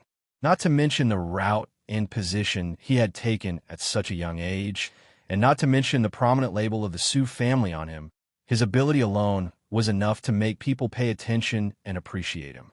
Of course, the reason why he could reach this level and be in the core position of this circle was naturally inseparable from the label of the Su family. Therefore, whether in Siju City or in other cities, including the most prosperous Shanghai, he was still the focus of these young people of the same age. The banquet hadn't started yet, and the invited guests had just entered the venue one after another. Most of them lived in Shanghai, and most of them were at a similar level, so they had a lot of interactions with each other. Many people knew each other, so everyone greeted each other, exchanged greetings, and then introduced each other to their friends. The leaders had not entered the venue yet. The audience was scattered in different groups. Su Xingwei's group was the most popular. Yin Chaozong, who was with him, also benefited from it. However, Su Xingwei was not very interested. After all, he had attended various official banquets of different standards in Siju City. Most of them were attended by the main leaders. This banquet was nothing. Therefore, it was not until Qin Sheng appeared that Su Xingwei became interested. He looked at Yin Chaozong and said with a smile, "Chaozong, are you ready?" Since he was already here, Yin Chaozong had already prepared for the worst, which was to have a big fight with Qin Sheng here. However, he believed that with Qin Sheng's cautious and steady character, it was impossible for him to act recklessly here. Moreover, Su Xingwei was here to keep watch. At most, Yin Chaozong would mock him a little. Besides, both sides had already shed all pretenses of cordiality. Although they had not met for a long time, both sides had never stopped fighting each other openly and covertly. They were originally irreconcilable opponents, and both sides were well aware of it. So what if they just met each other? Yin Chaozong said casually, "There is nothing to prepare. I also want to see how he has changed after not seeing him for such a long time." Su Xingwei smiled and nodded. "That's good. We will meet him later. There are not many opportunities like this." Yin Chaozong naturally did not understand what Su Xingwei's last sentence meant. Only Su Xingwei knew what it meant. He dared to come to Shanghai not casually. The banquet hall was very large because there were hundreds of people attending tonight. They were all young talents in Shanghai. Of course, there was also a threshold. Not everyone could attend casually, but it was an invitation system. On the other side, Qin Sheng had already led Lin Su to find Xue Qingyan. Lin Su no longer cared about those so-called friends of hers. They were just acquaintances, not even friends, so she did not care about them. Everyone knew how to conduct oneself, but it was not necessary to know how to conduct oneself everywhere, and it was not necessary to be polite to everyone. That kind of life would be a little too tiring. When Qin Sheng and Lin Su walked in, Xue Qingyan only saw them. She was reminded by a man with gold-rimmed glasses standing beside her. Obviously, This man also knew Qin Sheng. When Xue Qingyan saw Qin Sheng and Lin Su, she was a little surprised. Obviously, she did not expect that they would come. Xue Qingyan did not want to attend this dinner party, but she was forced to come by the man next to her. After all, this man was her big boss, and the leader of the Youth League Central Committee tonight was this man's cousin. She had to give him face no matter what. Qin Sheng sighed. The old man called me personally. I had no choice but to come, so I brought Lin Su here to join the fun. Lin Su held Xue Qingyan's hand and smiled. Sister Qingyan, why are you here? Lin Su and Xue Qingyan had different temperaments, but there were some similarities.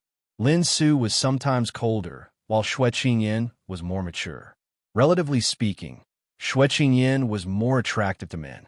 I was dragged here, Xue Qingyan said, glaring at the man beside her.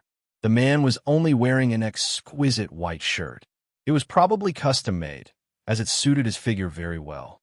Be it the collar or the cuffs, they were all unique accessories with a logo. On his wrist was a limited edition Vacheron Constantine anniversary watch. This kind of watch had always been custom-made for big clients, so it was only natural that it would cost a fortune. This man took good care of himself. His skin was very smooth and round. He looked like he was in his 30s. Obviously, he was a very successful business elite. Of course, those who could attend this banquet tonight were not poor. Just now, this man saw Qin Sheng first. Obviously, he recognized Qin Sheng. As for how they knew each other, it was his business. But now this man deliberately said, Qingyan, don't you want to introduce me? The man seemed to have a very close relationship with Xue Qingyan. From the distance between them and the way they talked, it could be seen. This made Qin Sheng feel a little uncomfortable. Maybe even he did not know that this was a reaction of a man being jealous. After all, Qin Sheng and Xue Qingyan's current relationship was very close. Both of them were also aware of it. They just did not completely say it because they were relatively more rational people. Xue Qingyan's feelings for Qin Sheng were very direct. How could Qin Sheng not have feelings for Xue Qingyan? They had known each other for so long and experienced so many things. It was reasonable for them to fall in love after spending so much time together. Now seeing a strange man being so close to Xue Qingyan, how could Qin Sheng not be jealous? However, although he felt uncomfortable and jealous, Qin Sheng's expression was still as usual. He would not be seen by others. Moreover, Lin Su was next to him. Xue Qingyan took the opportunity to introduce, Lao Zhou, this is my brother Qin Sheng, I often mention to you. This is his girlfriend Lin Su. The man surnamed Zhou said happily, Oh, so you are Qin Sheng. I have heard Qingyan mention you many times. I did not expect to see you here today. Qin Sheng was not moved. He just waited for Xue Qingyan to introduce this man. This was what he was most concerned about.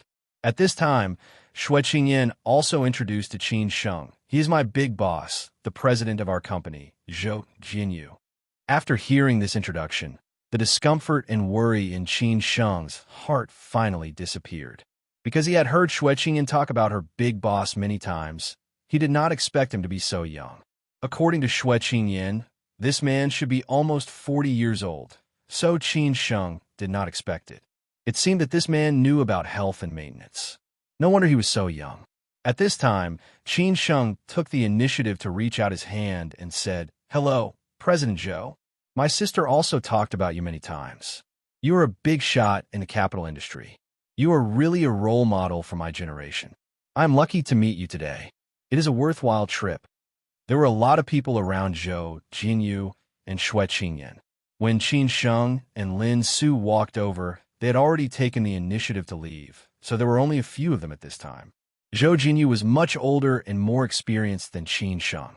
He said casually, We're all friends. You don't have to be so polite.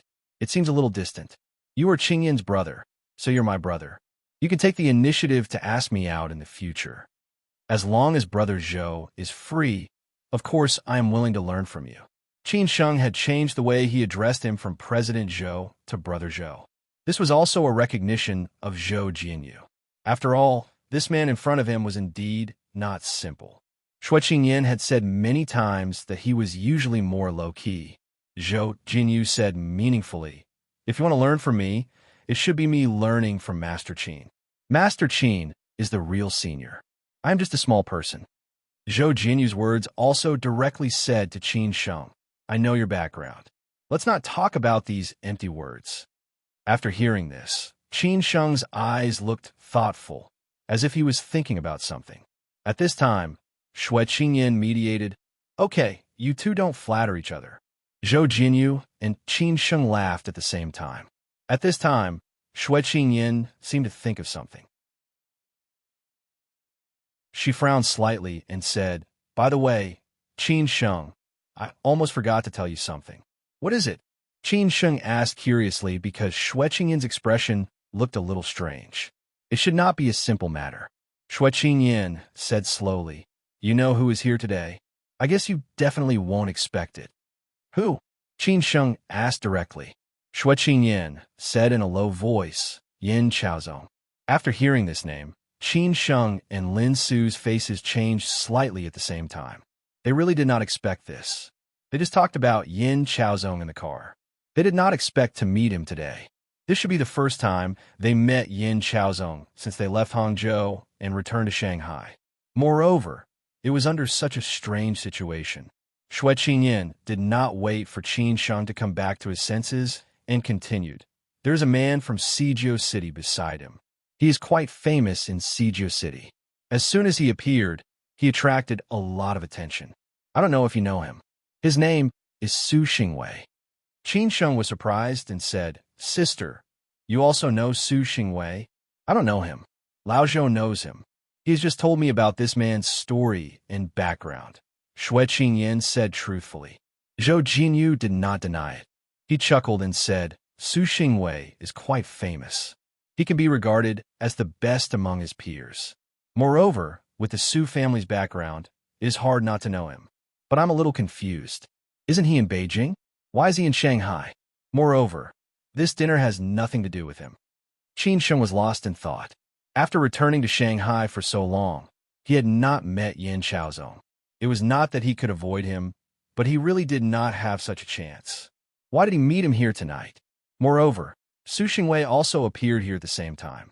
It seems that they are coming for me. Qin Sheng sneered. This was the possibility that he guessed after thinking about it. He did not believe that it was such a coincidence, because too many coincidences were intentional. Zhou Jinyu did not speak. There were many things that he did not know, and at the same time, he did not care, because he had always been low-key and only wanted to make a fortune quietly. He did not want to be involved in too many grievances. Otherwise, why would he choose this path? Xue Qingyan was concerned and asked, Are they coming for you? Qin Sheng did not explain. He just said to Xue Qingyan and Zhou Jinyu, Sister, Brother Zhou, then you go on with your business. I will leave for a while. Qin Sheng, don't mess around. Xue Qingyan kindly reminded him. After all, tonight's dinner was of an official nature. Many leaders would attend. If Qin Sheng messed around, it would definitely be a big deal. This was different from other things. Qin Sheng smiled and said, Sister, don't worry. I won't mess around. After saying that, Qin Sheng walked away with Lin Su. Lin Su was also very surprised by Yin Chaozong's appearance. But for her, Yin Chaozong had long been meaningless. She only had Qin Sheng in her heart. When Qin Sheng and Lin Su appeared, Su Xingwei and Yin Chaozong immediately saw them. However, they did not expect that before they did anything, Qin Sheng would take the initiative to come to them. This was interesting. Tisk.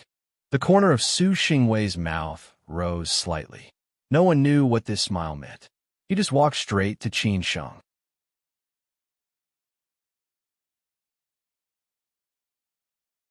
Chapter 771. His evil intention. Su Xingwei was one of the most outstanding and promising playboys of his age in Sijio City. The Su family spared no resources to cultivate the younger generation. Qin Sheng was the future successor of the Qin family and the future leader of the Chang and group. Unfortunately, the Qin family was in a precarious situation now. The Chang and group had also become a broken ship that was leaking everywhere because of many things. Now, They could only reduce their weight by any means necessary to ensure that the ship would not sink. In many people's eyes, Qin Sheng and Su Xingwei were not on the same level. However, they seemed to have forgotten that Qin Sheng had another identity, which was that he was the grandson of the Zhu family. If this identity was taken into account, Qin Sheng was not inferior to Su Xingwei. The only thing he was slightly inferior to Su Xingwei was the path he took. Su Xingwei was an official, while Qin Sheng was destined to be a businessman in the future. If Su Xingwei went further and further, Qin Sheng might not have an easy life in the future. However, many things could not be confirmed. The path Su Xingwei took was also a hindrance to him. He could not do whatever he wanted like others. Once he did something out of line, it would be a stain on his record, and it would be harder for him to go further in the future. Therefore, when the two sides met, it could be said that they were evenly matched. In many people's eyes, Su Xingwei was not superior, and Qin Sheng was not worth mentioning. On the other side, Qin Sheng only took Lin Su with him. Even here, Lin Su was still relatively outstanding. Otherwise, how could Qin Sheng and Yin Chaozong quarrel like this? On the other side, Su Xingwei and Yin Chaozong walked up to them unhurriedly, followed by a few of Su Xingwei's friends. Two of them also recognized Qin Sheng. After all, the Qin family's affairs had been the gossip of many people recently. Qin Sheng, the son of Qin Chang'an who had suddenly appeared, naturally had many stories dug out. When Yin Chaozong saw Lin Su holding Qin Sheng's arm tightly, he felt very depressed. It would be a lie to say that he was not jealous of Qin Sheng. This position originally belonged to him, and Lin Su also belonged to him. If Lin Su had chosen him at that time, if Qin Sheng had not appeared, they might have been married by now, and probably even had children, and these things would not have happened now. Therefore, Yin Chaozong really hated Qin Sheng. That was why he would do anything to kill Qin Sheng to vent his anger. If the first time was not enough, he would do it a second time. If the second time was not enough, he would do it a third time. Even after Qin Sheng became the first young master of the Qin clan, many people were quite afraid of him. Some chose to lower their heads and admit defeat. However, Yin Chaozong still did not intend to give up. It was impossible for him to lower his head and apologize to Qin Sheng. He was still thinking of ways to deal with Qin Sheng. It did not take long for the two parties to meet. Many people in the surroundings or in the distance were watching them. Some of them knew about the story between Qin Sheng and Yin Chaozong, while some of them were not very clear about it. They just watched the show. The young man who remembered Han Zhao was also in the crowd, staring at Su Xingwei and Yin Chaozong. Not many people knew his identity, but it was obvious that he was not a simple person to be able to come here. Shui Qingyan and Zhou Jinyu were also staring at this place. Zhou Jinyu knew that the relationship between Shui Qingyan and Qin Sheng was not simple. At that time, Shui Qingyan just mentioned this young man casually. At that time, he did not take it seriously. After all, Qin Sheng was just an ordinary young man at that time. However, when Shui Qingyan mentioned it some time ago, she said some things at the same time. Zhou Jinyu was stunned for a long time before he came to his senses. This was too incredible. From an ordinary person, he became Qin Chang'an's son in an instant. One must know that the difference was like heaven and earth. Therefore, at that time, Zhou Jinyu asked Shui Qingyan if she could predict the future. If this was an investment, the return would be tens of thousands of times. Since then, Zhou Jinyu paid attention to Qin Sheng and also inquired about a lot of things about Qin Sheng. "Aren't you worried?" Zhou Jinyu said with a smile, slightly teasing. Why was it like this? He always felt that the relationship between Shui Qingyan and Qin Sheng was not simple. It was not like the relationship between brother and sister. However, he was not sure. Shui Qingyan said casually, "What's the use of worrying? It's already beyond my ability. You said that Su Xingwei is not simple. Even if I worry, I can't solve the problem. But I believe that he can handle it well. Su Xingwei is indeed not simple, but Qin Sheng may not be afraid of him. Although the Qin family is in a bad situation now, you should not forget that Qin Sheng has another identity. The Zhu family is not weak. No matter how powerful the Su family is, they are still a little weaker than the Zhu family. Zhou Jinyu smiled and analyzed. As an outsider, he could jump out of a lot of existing logic to analyze these things. Shui Qingyan let out a long sigh and said, I know what you said, but the Zhu family will not intervene in the Qin family's affairs. Otherwise, why has there been no movement until now? Ha ha, not necessarily. Maybe it's just not the time, Zhou Jinyu said thoughtfully. Many things were not so absolute. Shui Qingyan squinted and said, I hope so. Qingyan, do you like Qinsheng? Zhou Jinyu said, this hidden question in his heart without any warning. Shui Qingyan was shocked and said, ah. Looking back at Zhou Jinyu, the look in her eyes was not right. Her expression was also very abnormal. Anyone could see that Shui Qingyan was nervous and uneasy. Nothing, just kidding. Don't be nervous. Zhou Jinyu laughed and said. But Shui Qingyan's reaction made him already know the answer in his heart. This was a little difficult, a headache. On the other side, Qin Sheng and Su Xingwei finally met. Both sides looked very calm, not as hostile as imagined. Maybe it was because the occasion was different, they had to pay attention to the image. In the end, both sides stopped when they were less than a meter apart. Qin Sheng squinted and looked at Su Xingwei and Yin Chaozong. Su Xingwei had only seen pictures before. This time he finally saw them in person. Maybe because of his official career, Su Xingwei looked more calm and restrained. But the inherent temperament in him could not be changed. This was the common characteristic of these rich playboys in Suzhou City. Then, Qin Sheng looked at Yin Chaozong again and finally put his eyes on Yin Chaozong. After saying goodbye in Hangzhou, they finally met again in Shanghai. But this time, the status of both sides was not like before. When they were in Shanghai, Yin Chaozong forced Qin Sheng to kneel down and admit his mistake. Qin Sheng remembered his arrogant look very clearly. Qin Sheng also remembered how Yin Chaozong humiliated him. But now, Yin Chaozong was no longer as arrogant and domineering as before. At this moment, Yin Chaozong was very low-key. The way he looked at Qin Sheng was more cautious.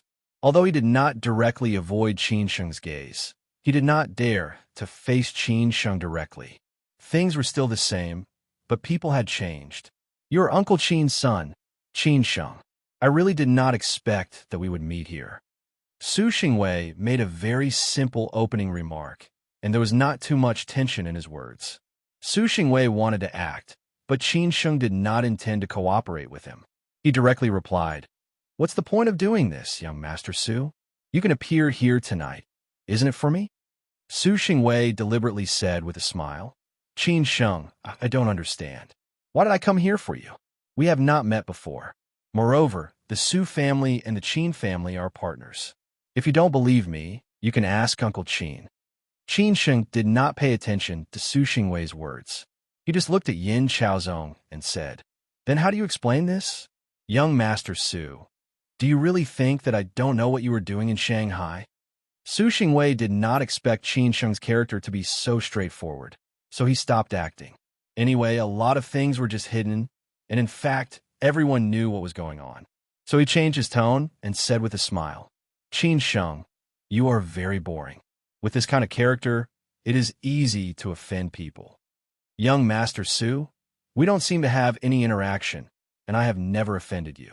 Then why did you do this? Qin Sheng looked at Yin Chaozong again and said, So in many things, you don't offend people if it is unrelated. As long as it involves interests and opportunities, there will be conflicts.